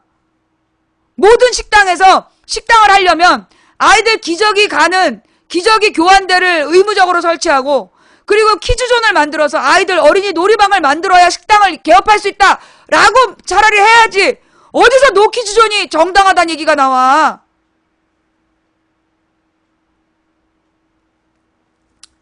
사실요, 애들이 내가 그랬잖아. 애들이 막 식당에서 돌아다니는 거. 우리 딸은 어려서 식당에 돌아다닌 적이 없어. 예, 수유실도 의무적으로 만들어야 되고. 우리 딸은 어렸을 때 식당에 가서 돌아다닌 적이 없어. 주로 식당에 가서 엄마 아빠가 밥 먹는 동안 잤어요. 자기 우유 딱 물고 누워갖고 잤어. 그리고 어른이 뭐 초등학교 들어갈 때까지도 얘는 늘 부모 옆에 붙어 있었어. 그러면 주로 부모 옆에 안 있고 돌아다니는 애들이 누구냐? 엄마들이 신경 안 쓴 애들. 엄마들이 친구하고만 막 얘기하고 애한테 관심 없는 집. 그런 애들이 돌아다니는데 돌아다니는 목적이 뭐냐? 사고 저지르려고. 일부러 사고를 저질러서 부모의 관심을 끌으려고 돌아다니는 거야. 근데 우리 딸은 우리 엄마 아빠가 계속 밥 먹으면서도 지만 보거든. 자기만 계속 쳐다보니까 엄마 아빠의 눈빛을 즐기면서 잠을 자는 거야. 그러니까 한숨 자고 일어나. 엄마 아빠가 실컷 밥 먹을 때까지 1시간 동안 푹 자고 일어나서 또 웃는 얼굴로 따라가. 그러니까 이게 말썽을 피우는 애들은요. 부모가 그만큼 관심을 안 주기 때문이야. 그러면 그 엄마는 왜 그렇게 애한테 관심을 안 주냐? 솔직히 요즘에 핵가족 시대잖아. 여러분 우리나라 조선시대에 뭐 그러면 할머니들이 그런다? 우리 다 어려서 너희들 니네 남편 키울 때 7명씩 8명씩 키웠다. 시어머니들이 그래. 개뻥이에요. 자기들이 언제 키웠어? 7명씩 8명씩 지네들이 알아서 컸지. 그러니까 우리 시대에는 부모가 애를 안 키웠어. 엄마가 애 안 키우고 형제들이 많으니까 버글버글 지네들끼리 알아서 규칙을 배우고 그 다음에 그때는 친인척들이 같이 살았기 때문에 친인척들이 돌아가면서 키워줬지. 근데 자기가 마치 7, 8명 혼자 키운 척 거짓말해. 뻥이에요. 애들이 알아서 컸어요 그때. 예. 그런데 지금 같은 경우에는 애 하나 낳잖아. 하나를 낳고 핵가족이야. 딱 부부간에만 살아요. 그러면 남편이 일 나가면 엄마 혼자서 애를 키워야 돼. 그게 육아 환경에서 가장 나쁜 거예요. 요즘 아이들이 왜 그렇게 인간관계를 못하냐. 전부 다 왕따야. 근데 애들이 모두 자기는 왕따였다 그래. 그럼 도대체 왕따가 아닌 애들은 누구냐고. 그건 왕따라고 기억하는 게 왜 그러냐면 인간관계를 못한 애들이야. 그럼 애들이 인간관계를 못한 이유가 뭐냐면 엄마랑 단둘이 있으면서 엄마가 애랑 안 놀아주고 계속 전화통을 붙들고 있다든가 뭐 딴 일을 한다든가 드라마를 본다든가 뭐 부업을 한다든가. 그런데 이 애는 누군가 끊임없이 반응을 해줘야 애가 성장하는데 그러질 못하는 환경인 거야. 그래서 엄마 혼자서 애 키우는 게 가장 나쁜 환경이에요. 예. 그러니까 이스라엘에서는 저녁 준비 안 하시나요? 야, 내가 저녁하면 네가 먹을 거야? 너 언젠가 내가 네 사지를 묻고 내가 밥을 해갖고 너한테 꼭 한두 통을 다 먹이고 말 테다. 예. 자, 그러니까 이게 지금 같은 경우에 이 엄마들이 혼자서 아이를 키우는 굉장히 나쁜 환경인 거야. 그게 애들을 망치는 주범이에요. 이스라엘에서는 아기가 3개월인가 6개월이 되잖아. 그럼 의무적으로 아이를 국가에서 모든 아이들을 4시간 이상 공공시설로 데려가. 엄마로부터 애를 딱 분리시켜갖고 그 3개월에서 6개월 된 애기들부터 공동 육아를 시키는 거야. 그래서 그 애들 왜 그렇게 하느냐? 이 엄마에게도 육아 스트레스를 풀어주는 것도 있고 그 어린 시절부터 아이들한테 교육을 접하게 하는 거야. 그래서 그 유럽은 아이를 낳기만 해라? 국가가 키운다. 그게 그게 뭐라 그러나 법이야. 그래서 그 타가시설이라는 것이 우체통만큼 타가시설이 있는 거야. 애기가 나면 국가가 키워주는 거죠. 그러니까 애들이 어려서부터 어울려서 큰 애들은 사회성이 좋은 거야. 근데 엄마가 혼자서 키우는 애들, 그 애들이 가장 사회성이 없고, 문제는 엄마가 아기를 맨날 들여다보면서 눈을 맞추고 얘기를 해주고 끊임없이 아기를 반응을 해주면 아이의 사회성이 좋아져요. 근데 엄마들이 집에서 애 키울 때 솔직히 애하고 얼마나 대화하냐고. 집안일도 혼자 해야 되지. 집안일 하면서 남편이 쥐꼬리만한 월급 갖고 오니까 부업도 해야 되지. 그 다음에 이 육아 스트레스를 풀어야 되니까 친구들하고 수다도 떨어야 되지. 그러니까 실제로 아이의 눈을 들여다보면서 이야기할 수 있는 시간이 없는 거야. 거기다 이 보통 전화하는 엄마들이 왜 전화하냐면 이럴 때 어떻게 해야 돼? 아이를 어떻게 키워야 되는지 모르니까 이 사람 저 사람한테 전화를 해서 물어보다가 딴 얘기로 얘기가 가고, 그래서 애기는 방치된 채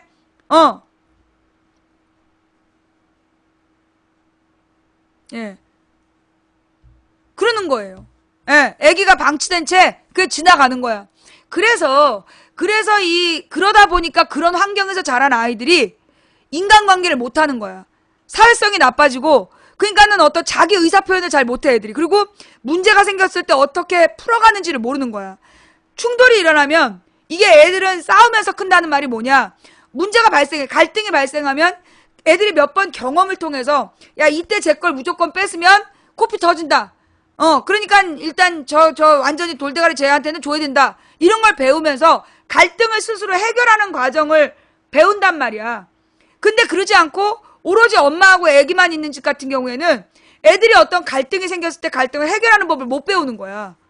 예. 그게 문제예요. 그래서 아이들이 성장하는 과정에서 인간 소외, 스스로를 소외시키고 다른 사람과 인간관계를 못 풀고, 그러니까 돌아다니면서 막 말썽을 피우는 거고, 그리고 이제 소위 ADHD라는 거 있잖아. 애들의 산만한 병. 그 ADHD 애들의 내가 알고 있는 그 증상을 갖고 있는 애들을 내가 4-5명을 알아. 근데 그 4-5명의 공통점이 뭐냐? 애기가 태어나서 24개월까지 엄마가 안 키운 애들이야. 공교롭게도 내가 알고 있는 ADHD 아이들의 공통점이 엄마가 키우지 않고, 예. 그러니까 엄마가 그 육아에 참여하지 않고 주로 뭐 할머니한테 맡겨 키웠다든가 아니면 아기 때부터 시설로 그 보내버렸다든가 이랬던 애들이 그 시설에서 그 고급 교육을 안 해주고, 사실은 이제 엄마들이 일하면서 아기를 보낼 때는 사실 되게 비싼 데를 보내야 돼. 정말 생후 몇 달 안 된 애기들은 뭐 한 달에 100만 원 정도 주는 시설을 보내야 되는데 그럴 돈이 없으니까 20-30만 원짜리 시설을 보내는 거야. 더 낮은 시설은 애들이 완전히 방치된 거야. 그러니까 애기가 막 우는 건 기저귀 갈아라 우는 건데 운다고 기저귀를 안 갈아줘. 운다고 기저귀를 갈아주지 않고 적당한 시간 나와서 갈아. 그렇게 되면 애들이 반응을 잃어버리는 거야. 반응을 잃어버리고 상호 교류가 안 되는 거야. 그래서 그 애들이 나중에 눈을 못 맞추고 그냥 지 멋대로 하게 되는 거야. 이게 사회관계를 통해서 이게 생활습관이 교정돼야 되는데 그런 관계를 그런 단계를 못 거친 거죠.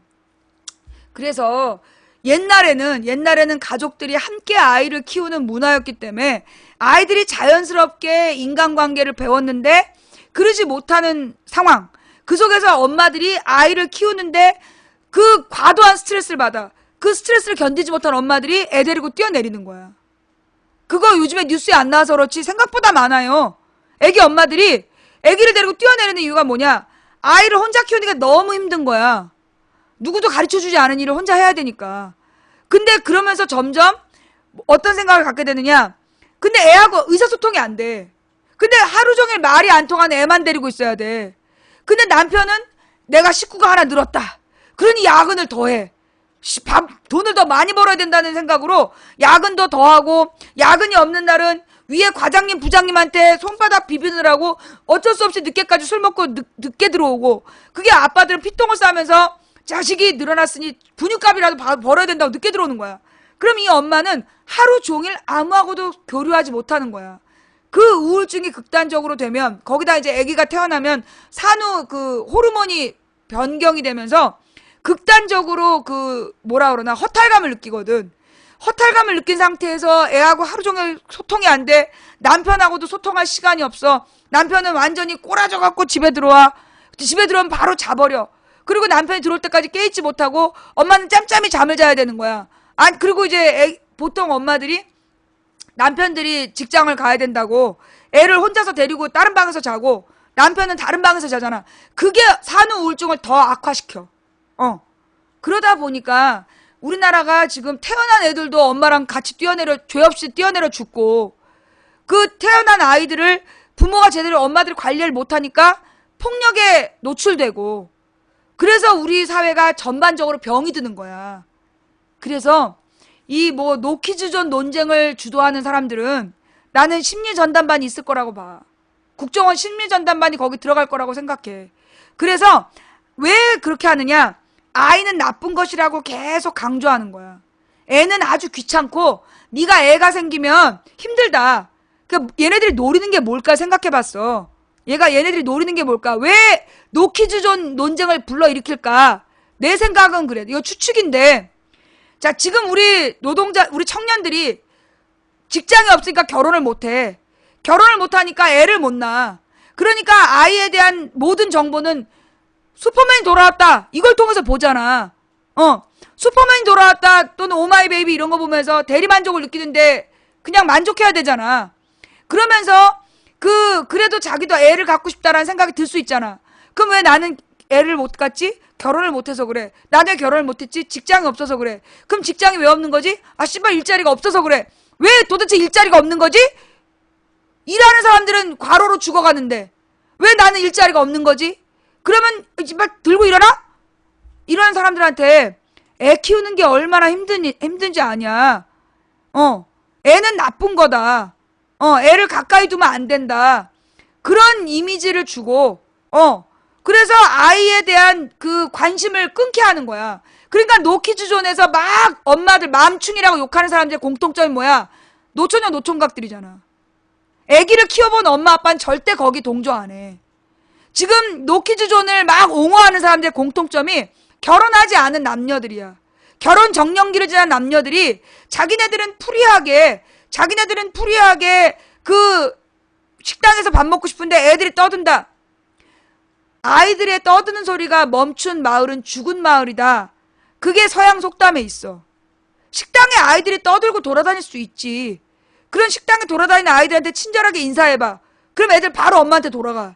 왜? 낯선 사람이 말 걸었다. 이 식당에서 막 돌아다니는 애들한테요, 조용히 해 그러면 애들이요 절대 안 조용해요. 반항심이 딱 나와가지고 옆에 와서 씩 뭐 떨어뜨리고 밀어버리고 그래. 근데 이렇게 웃으면서 말 걸잖아. 웃으면서 말 걸면서 아유 어디서 왔어요? 그래서 들여다보고 말 걸잖아. 그럼 애가 처음 보는 일이기 때문에 놀래갖고 엄마한테 가. 그래서 엄마 뒤에 딱 숨어가지고 경계하느라고 안 움직여. 한번 봐봐요. 여러분 애들 말썽 피우는 애들한테 그거 해봐. 눈을 들여다보면서 웃으면서 특히 과장된 몸짓으로 말을 걸잖아. 그럼 애들은 낯선 사람에 대한 경계심이 있는 거야. 그리고 엄마가 안 해준 거기 때문에 잽싸게 엄마 등 뒤로 딱 가가지고 그때부터 계속 감시하는 거야. 저 아줌마가 자기를 보나 안 보나. 그럴 때 눈을 딱 마주쳐주잖아. 절대 안 나와. 엄마 등 뒤에 딱 숨었다가 다시 자기를 보나 안 보나. 실제로 그래. 애들의 심리가 그런 거야. 애들이 돌아다니는 건 자기 엄마의 관심을 끌고 싶은 거거든. 애들이 돌아다니는 건 순전 자기 엄마의 관심을 끌기 위해서야. 사고를 치고 문제가 발생돼서 엄마가 자기 와서 한 대 때리더라도 엄마의 관심을 받으려고 돌아다니고 있는데 웬 모르는 아줌마가 말을 걸어. 근데 애들은 특히 난 아저씨를 모르거든. 특히 여자애들은 그러니까 예민한 아이들, 똑똑한 애들은 이성 어른을 두려워하거든. 아들한테도 그 아줌마 목소리는 두려운 거고 여자애들한테는 머리 깎은 아줌마가 두려운 거야. 좌우지간 친절하게 말을 걸면 애들은 엄마 뒤에 딱 숨어갖고 절대 안 나와. 얼마나 애들이 얌전해지는데. 그래야지 어디서 욕을 바가지로 하면서 애들 데리고 오지 말라고. 물론 애 키우는 엄마들이 힘들어서 그래. 나는 정말 그 애를 데리고 가는 엄마의 너무 피곤한 얼굴 보면 아우 너무 힘들죠. 당신이 지금 우주를 창조하고 있다고. 이 애가 커서 누가 될지 모른다. 정말 위대한 인물이 될지 모른다. 나는 그렇게 꼭 한마디라도 해줘. 그리고 애기를 데리고 가는 엄마 아빠들한테 가끔 보면 참 당황스러운 애기들이 있어요. 그래도 다 이쁘다고 해줘. 아유 누가 이렇게 예쁘게 생겼어. 어머나 이 애기 이 또락또락한 거 봐. 어머나 이거 공부 잘하겠네. 한마디라도 애기 보고 칭찬을 해주잖아. 엄마 아빠의 눈빛이 달라져. 이 엄마 아빠들이 피곤해 죽겠는데 그 놀이터에서 그 왜 아빠들이 자고 싶잖아. 근데 애들은 일요일 새벽부터 아빠하고 놀이터 가자고 그래. 그러면 아빠들이 거의 실신 상태에 놀이터에 나와 있어.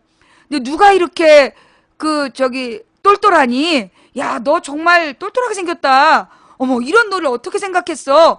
그러면 갑자기 늘어져 있던 아버지의 어깨가 올라가면서 자기 닮아 애가 똑똑하다는 눈빛으로 변화되면서 갑자기 적극적이고 창의적으로 노는 아빠들 많이 봤다. 엄마들도 마찬가지야. 그냥 막 시장에서 짐 들고 애기 안고 막 씩씩거리면서 가는데, 아유, 우리 애기 이렇게 순해요. 이렇게 착해요. 얼굴 이쁜 거 봐봐. 그러면 그냥 이 엄마가 날아가요. 시장 바구니를 들고. 그래서 애 키우는 엄마 아빠들한테는 지지와 응원을 많이 보내줘야 돼. 지지와 응원을 많이 보내줘야 되고, 그 다음에 우리나라의 또 이 노인들도 굉장히 많이 고독해요. 이게 노인분들이 굉장히 자기를 싫어할 거다. 그런 생각이 되게 또 위축된 노인들도 많아. 그래서 노인들을 만나면 깍듯이 인사하는 게 제일 중요하고, 안녕하세요. 이렇게 인사해드리는 거, 웃으면서 인사해주는 거, 그리고 노인이 지나갈 수 있도록 옆으로 비켜서 주는 거, 그런 작은 친절이 노인분들에게 마음의 평안을 줘. 그러면 훨씬 나 말고 다른 젊은이들을 만날 때 마음이 편안해지는 거야. 그리고 고집 피우고 나쁜 소리 안 한다고. 애기들을 키우는 엄마들에게는 늘 지지와 응원을 보내주고 아기가 이쁘다고 해주고 사랑스러운 눈빛으로 바라봐주면 그 애기는 자기가 정말 사랑스러운 줄 알아. 그러면서 자신감을 가지고 크는 거야. 우리가 아주 작은 실천을 통해서 세상을 바꾸자, 이런 얘기를 한 거고요. 어저께 아주 끔찍한 사고가 있었어요. 남양주 지하철 사고보다 더 끔찍한 사고는 취업을 준비했지만 취업될 가능성이 없다라고 좌절한 20대 청년이 자살을 하면서 퇴근하는 40대 가장을 덮쳤고 둘 다 동시에 죽어버린 사건. 공무원 시험을 아무리 준비해도 공무원에 당선되지 못한 합격하지 못한 20대 청년이 목숨을 버리기 위해서 아파트에서 뛰어내렸는데 40대 공무원 가장이 그 40대 공무원 가장에게 6살짜리 아이와 그 뱃속에 아내의 뱃속에 아기가 있었대. 근데 엄마가 아기 데리고 만삭의 몸으로 남편 마중을 나온 거야. 그래서 온 가족이 같이 집에 가는 길에 그 일을 겪은 거야. 그 뱃속에 있는 그래서 엄마가 정신을 놓쳤대 지금. 정신을 놓쳐버렸다고. 정신 잃어버렸대. 그 6살짜리 아기는 얼마나 두렵겠어. 뱃속에 있는 아기는 어떡하냐고. 이런 비극이 만들어진 건 우리 사회가 20대 청년들에게 공무원이 제일 좋은 거다. 너는 왜 공부해서 공무원 못하냐. 공무원이요. 40대 50대가 공무원 될 때는 쉬웠어요. 고등학교만 졸업하면 공무원 됐어요. 지금은 공무원 되려고 정말 석박사들도 공무원 시험 준비한다니까. 서울대 애들이 구급공무원 시험 보는데 애들더러 왜 공무원 안 되냐고 부모들이 욕하면 안 되고 공무원이 가장 안정적인 직업이라고 그런 소리 하지 말아야 돼. 공무원이 가장 안정적이지 않아. 동사무소에 공무원으로 취업을 했는데 합격해갖고 공무원이 됐어. 애가 자살했어. 왜? 그 복지부의 복지 담당관이 돼가지고 경무에 시달려서 자살했어. 공무원이 안정적인 직업 그거 옛날 말이야. 공무원이 그 과로로 그 구급 공무원들은요 생방이야. 구급 공무원들이 이렇게 말급 그 단수가 낮은 급수가 낮은 공무원들은 너무 과도한 업무 때문에 정상적 생활이 안 돼. 동호회 사람도 있었다. 그런 사람 많아요. 지금 동사무소 복지 담당 공무원 중에 한 해 동안 자살한 사람이 엄청 많아. 그 이유가 뭐냐? 그 복지 업무는 늘어났는데 그거 한 사람만 뽑으니까. 한 사람이 감당할 수 없는 일을 한 사람을 뽑아서 맡기는 거야. 그러니까 그거 공무원을 늘려야 되는 거야, 그 일을. 아니면 다른 부서에 노는 사람들한테 그 일을 나눠주거나. 근데 이 공무원 사회가 그렇게 안 되기 때문에 복지 담당 공무원들이 그래서 목매서 자살을 해. 동사무소에서. 기가 막히죠. 그래서 우리가 정말 젊은이들에게 그 공무원 되라 강요하면 안 돼. 그리고 왜 너는 직장이 없냐고 강요하면 안 돼. 내가 이제 우리 동네 세탁소를 갔는데 어떤 청년이 대학원을 다니는 학생이래. 근데 이 학생이 어머님의 세탁소를 도와주는 거야. 그러니까 아르바이트 하는 겸해서 엄마의 세탁소에 와서 일을 하더라고. 도와주고 있더라고. 너무 착한 아들이야. 근데 난 솔직히 얘기해서 부모가 세탁소를 하고 있다. 그러면 그 세탁하는 일을 나는 자녀들이 물려받는 게 나쁜 게 아니라고 생각해요. 장사하던 부모는 장사를 해서 돈을 벌어. 근데 자기 자녀는 판검사하길 바래. 장사를 잘하는 엄마가 그 엄마 아빠가 장사의 노하우를 자녀에게 가르쳐서 대를 이어서 장사하게 하는 건 난 나쁜 거 아니라고 생각해요. 뭐 만드는 집에서 가령 만두집 사장님이 자녀에게 그 만두의 비법을 가르쳐서 그 만두 마이스터를 만드는 건 나쁜 거 아니라고 생각해. 근데 우리는 왜 내가 하는 일은 의미가 없고 내 자녀는 다른 걸 해야 된다고 생각하냐고. 나는 우리 딸한테 네가 엄마보다 더 뛰어난 시사방송가가 되라. 나는 내 일이 자긍심이 느껴져. 난 내 일이 자랑스럽기 때문에 우리 딸에게 많은 책을 읽고 많은 사회 경험을 쌓아서 너도 나중에 엄마처럼 인터넷 방송인이 되라. 나는 그렇게 생각해요. 나는 우리 딸이 내 뒤를 이어서 혹은 나하고 경쟁하는 시사방송가가 된다면 나는 박수를 보낼 거야. 대신 욕심 부리지 마라. 돈이 중심이 아니다. 시사방송 진행자에게 중요한 건 진리와 정의이지 소득이 아니다. 돈 따라다니지 마라. 그 종편의 출연료에 눈이 멀어갖고 개소리하러 돌아다니는 그 종편 출연자들 봐봐. 나는 내 딸이 그런 짓 하는 거 원하지 않아. 그 소득이 없어도 올바른 얘기를 하는 줏대 있는 언론인으로 나는 내 스스로 언론인이라고 생각해요. 물론 이건 법정에서 나한테 영향력 있는 언론인이라고 해줬기 때문에 그런 것도 있지만 나는 내 스스로 언론인이라고 생각해. 대한민국에 강단 있는 저널리스트라고 내 스스로 생각해. 그리고 내 스스로 그 언론인으로서의 삶을 살려고 노력 중이고. 예. 난 부끄럽지 않아. 내가 하는 일이 뭐 아프리카에 대해서 온갖 악소문이 퍼진다고 내가 아프리카 BJ인 걸 부끄러워하냐? 난 부끄럽게 생각 안 해요. 난 자랑스럽고 당당해요. 내 딸이 내 일을 존중해주고 그리고 자기가 이 일을 하겠다라고 그러면 나는 적극 지원해줄 거야. 가르칠 거야. 노하우를. 나는 그렇게 생각해. 이것만이 아니야. 나는 정말 이 세탁의 달인. 우리 동네 세탁소는 세탁의 달인이더라고. 세탁의 달인이 그 세탁의 달인의 능력을 자녀에게 가르치는 게 그게 왜 나쁜 거냐고. 난 나쁜 거 아니라고 생각해요. 만두집 사장님이 만두 만드는 노하우를, 빵집 사장님이 빵 만드는 노하우를, 그 다음에 정말 무슨 그 명주를 만드는 집에서 그 명주 만드는 기술을 가르치는 게 그게 왜 부끄럽냐고. 그 다음에 유명한 맛집의 어머님이 자녀들에게 맛집을 가르치는 거 그건 난 나쁜 거 아니라고 생각해.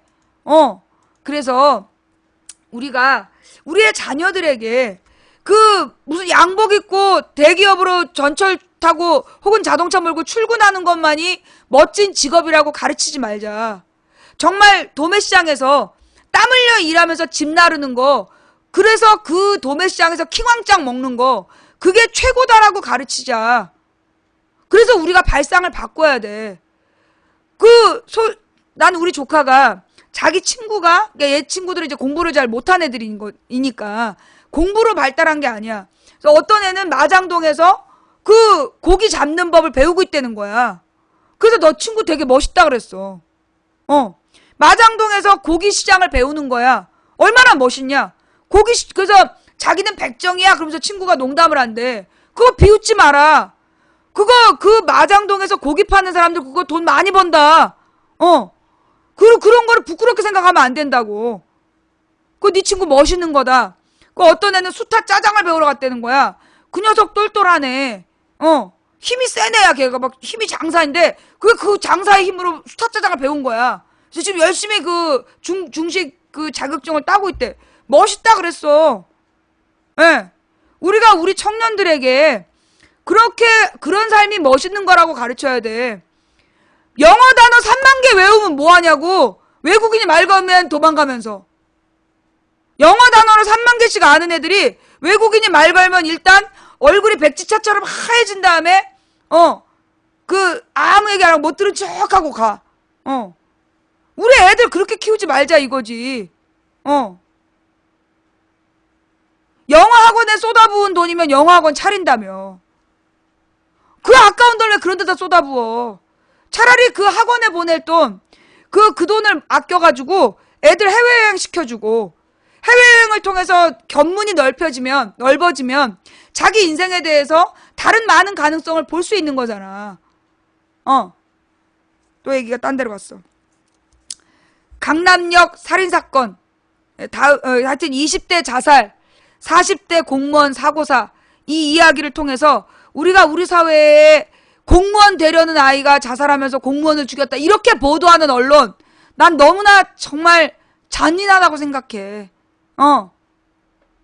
제발 우리 아이들에게, 우리 청년들에게 세상은 넓고 할 일은 많다고 김우중이 그 말 해가지고 참 그 사기꾼 말이 돼버렸지만 그 말이 맞아.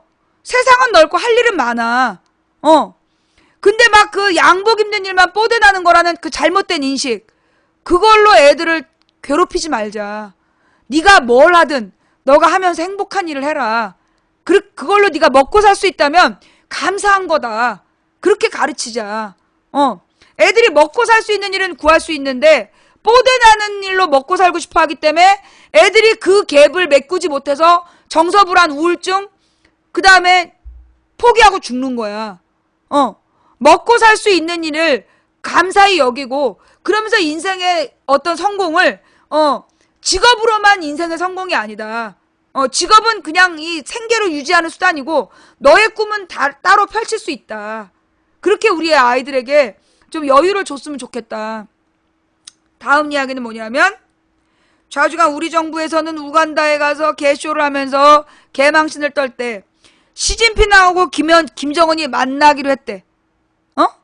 시진핑하고 김정은이 곧 만나기로 했다? 라고만 중국에서 발표를 했어. 그래갖고 도대체 무슨 얘기를 주고받았을까? 우리나라 언론이 소설을 막 쓰고 있는 거야. 막 시진핑이 김정은을 혼내줬을 거다. 아니다, 시진핑이 김정은을 살려준 거다. 막 각자 소설을 쓰고 있어. 그 이유가 뭐냐? 아무 정보가 없기 때문에.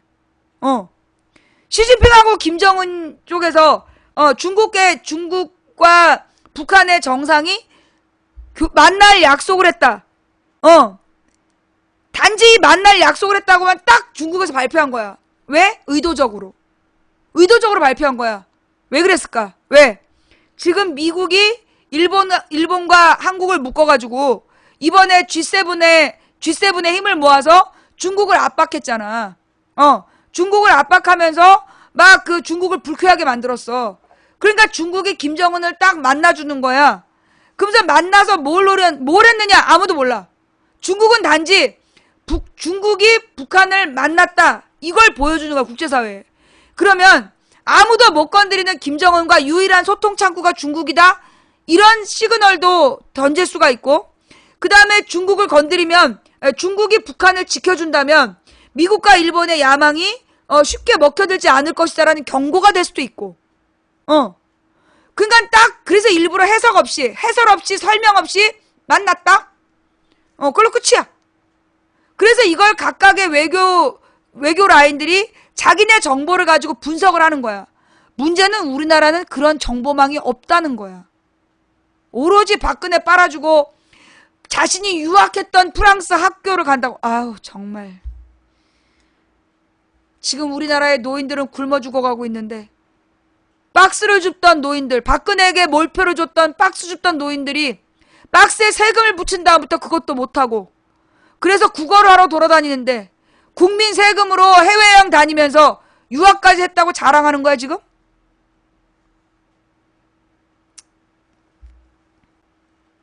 요 얘기는 좀 오늘 목요일이죠? 내일 다시 할게요. 예. 일베 조형물 얘기도 지금 내가 왜 이렇게 말을 많이 했지? 예. 요거 내일 할게, 이거. 아니야, 일베 조형물 얘기는 빨리 해버릴까? 요건 했고. 일베 조형물 얘기까지만 할게. 일베에서 이렇게 해갖고 그 손가락으로 일베를 표시하는 그 모양을 홍대 무슨 조서학과 학생이 그 작품으로 만들어서 홍대 앞에 전시를 했는데, 그걸 누가 또 가서 깠다는 거 아니야. 깨버렸다는 거 아니야. 그죠? 나는 그 일베를 비판하기 위해서 그 조각상을 깨버린 아이가 나는 일베랑 똑같다고 생각해. 진중권도 그랬더만. 나의 철칙은 그래. 정말 이 일베가 뭐예요? 국정원 작업장 아니야. 국정원 작업장인 일베에서 일부러 저질 악플러들을 키우고 그 악플러들을 동원해서 그 소위 민주인사들을 괴롭히는 저질 역할을 이 일베에서 하고 있는 거잖아. 근데 나는 이거 똑같은 짓이라고 봐요. 그런 애들을 반응해서 깨준다는 건 내가 볼 때 난 솔직히 일베 조형물이 생긴 거 아무도 몰랐어. 난 몰랐다고 봐. 일베 조형물이 생긴 거에 아무도 관심이 없었어. 근데 일베 조형물이 깨졌다! 이게 뉴스로 나오니까 관심을 끄는 거야. 그거 일베에서 깬 거 아니야? 일베 같은 애들은 무시해주는 게 최선이야. 무시해주는 게 최선이야. 그리고 그냥 살포시 고소만 해. 그냥 일베는 평상시에 그냥 반응하지 말고 개무시하다가 그냥 계속 까불 되면 그냥 살포시 고소장 내면 되는 거지. 그걸 뭘 관심을 가져주고 그걸 가서 깨부시고 그래. 나는 그거 깬 애가 수상해 누군지. 예. 다들 그러죠? 뭐 일베 조형물이 표현의 자유냐, 그걸 깨는 게 표현의 자유냐. 관심 받고 싶어서 그래. 내가 볼 때 일베가. 왜? 쟤네들이 지금 내가 소식을 딱 접해보니까 얘네는 늘 작업장이 있었어. 얘네가 이제까지 어느 사이트 하나를 가지고 작업을 해왔단 말이야. 국정원에서. 그러니까 이제 옛날에 2010년에는 국참당인 척 하면서 작업했고 2012년에는 미권스에서 통진당팔이 작업을 했고 그리고 근데 2014년에는 세월호 사건이 터져갖고 모든 작업이 안 먹혔어. 작업장이 없었어. 2014년 첫 선거 때는. 그 다음에 그러니까 2014년 오유를 썼지. 오유를 쓰면서 그 작업을 했어. 근데 지금 이제 2016년이 된 지금 작업장이 없는 거야. 그러니까 얘네가 이제 원래는 그 일베를 막 띄워가지고 일베를 이용하려고 그랬는데 일베와 국정원의 관계가 떡하니 밝혀졌잖아. 그러니까 이제 막 오유에서 작업을 했는데 오유에서도 작업이 안 돼. 너무 티가 나. 금방 언제 가입할 애들인지 티가 나. 그러니까 이제 얘네가 소위 여성시대, 메갈리아, 위마드? 워마드? 이런 걸 만들어서 계속 작업을 하려고 했는데 대세가 형성이 안 돼. 지금.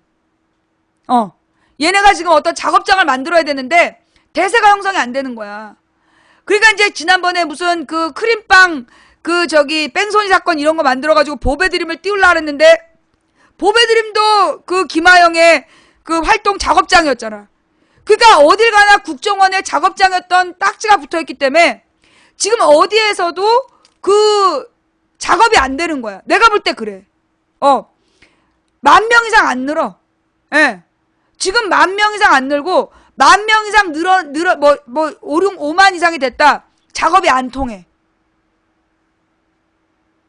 내가 지금 잘못 알고 있는 거야? 내가 볼 때는 지금 작업하는 게 눈에 너무 띄는 거야. 얘네들은 스스로 노력하는 게 아니라, 스스로 글을 쓰는 게 아니라 주문 생산을 하는 애들이라서, 주문 생산을 하는 애들이라서 거기서 문재인 까댄 애들은 뻔한 거 아니야. 정원이지. 국정원에서 작업하는 거라는 게 너무 티가 나기 때문에 지금 얘네들이 어떻게든지 자기네들의 아성을 살리기 위해서 끊임없이 일베 살리기 운동을 하는 거야. 일베 살리기 운동을 하면서 관심을 일베로 돌리려고 일베로 돌아오라 일베에 관심을 갖게 하려고 지금 그렇게 쇼를 하는 거야. 근데 이미 일베와 국정원은 낙인이 찍혔기 때문에 일반인들이 안 가. 그 일베 가는 애들이 대부분 국정원에서 감시당하는데 가겠어? 안 가지? 그래서 지금 쟤네들이 작업장을 구하려고 계속해서 어떤 사건을 일으키고 사건 관련한 사이트를 만들려고 그러는데 그 매뉴얼도 이미 들통이 났잖아. 그러니까는 그 저기 뭐야 이런 움직임이 있다고 바로 제보가 들어와. 망치 부인님 새로운 제보입니다. 무슨 뭐 외국에서 한국 드라마 보는 무슨 사이트가 있는데 거기서 이런 작업증을 하는 애들 명단입니다. 쫙 작업이 안 먹혀 지금. 너네들 하는 짓거리가 너무나 매뉴얼화 되었기 때문에 안 먹힌다고. 그러니까 얘네들이 지금 되게 당황하고 있는 것 같아. 그래서 자꾸만 일베를 되살리려고 하는 것 같아. 근데 일베가 죽는데 또 영향을 미쳤던 게 또 모 인사가 한 1000명 고소한 거. 일베에서 한 1000명을 고소해 놓으니까 얘네들이 이제 욕을 못해. 당당하게. 욕을 못하다 보니까 거기가 이제 자연스럽게 죽은 거지. 그 전에 내가 DC 잡을 때도 그랬어. DC에서 한 40명 고소하니까 나에 대해서 금지어가 되더라고. 그리고 애들이 안 가더라고. 이번에 일베로 1000명 고소했더니 그 일베가 그 뒤로 회복이 안 돼. 내가 1000명 고소한 다음에.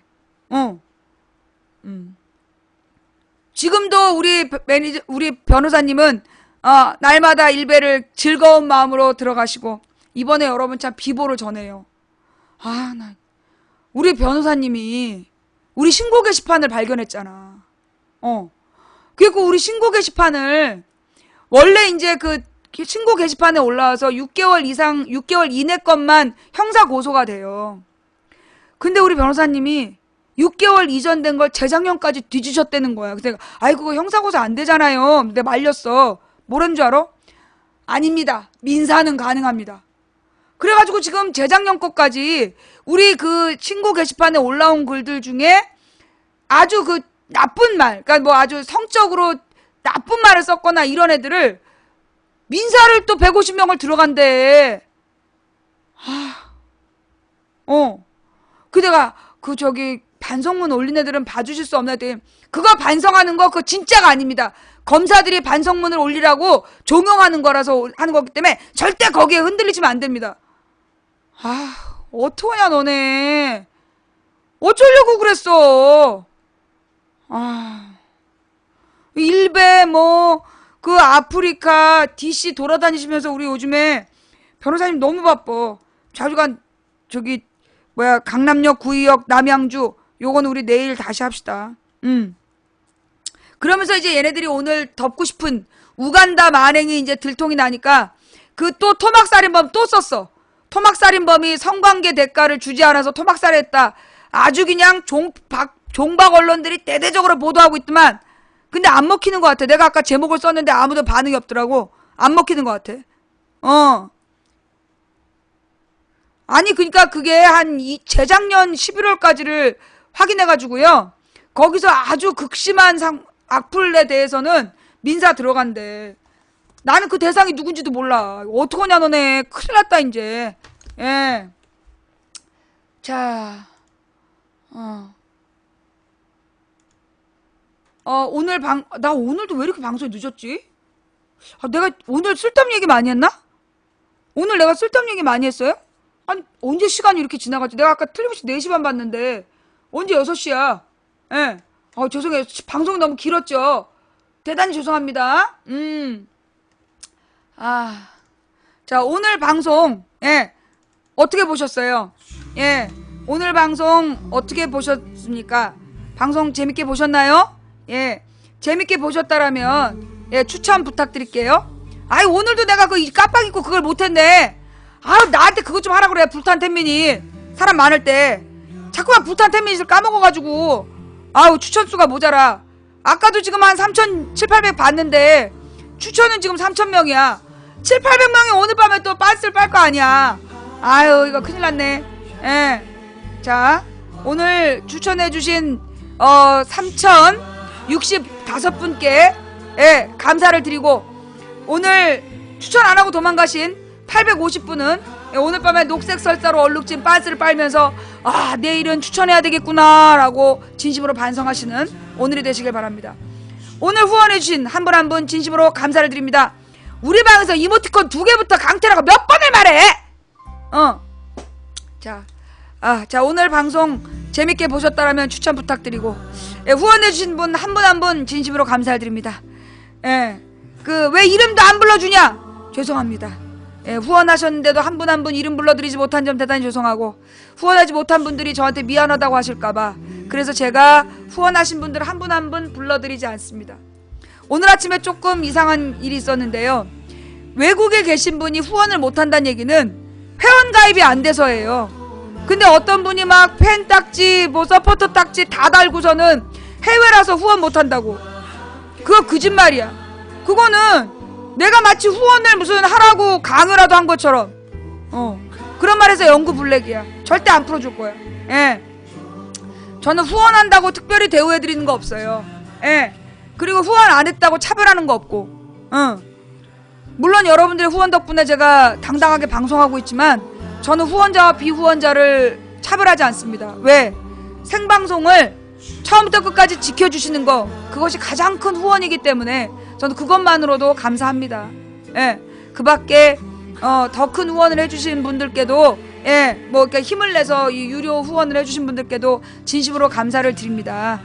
그러나 제가 일일이 이름 불러드리지 못한다는 점 양해를 해주시기 바라고요. 기분 나빠서 후원 안 할래! 안 하셔도 됩니다. 그럼에도 불구하고 후원해주시는 분들 덕분에 망치부인 오늘도 당당히 방송할 수 있었습니다. 각 방에서 고생하신 매니저님들 수고하셨습니다. 그리고 이 방송을 녹음 녹화 떠서 유튜브와 팟캐스트에 올려주시는 풍행공님, 그리고 참세상님 진심으로 감사를 드립니다. 요즘에 여비고님은 많이 못 뵀는데 하여튼 여비고님도 잘 지내시죠? 예. 함께 해주신 모든 분들께 감사를 드리면서 사실 우리가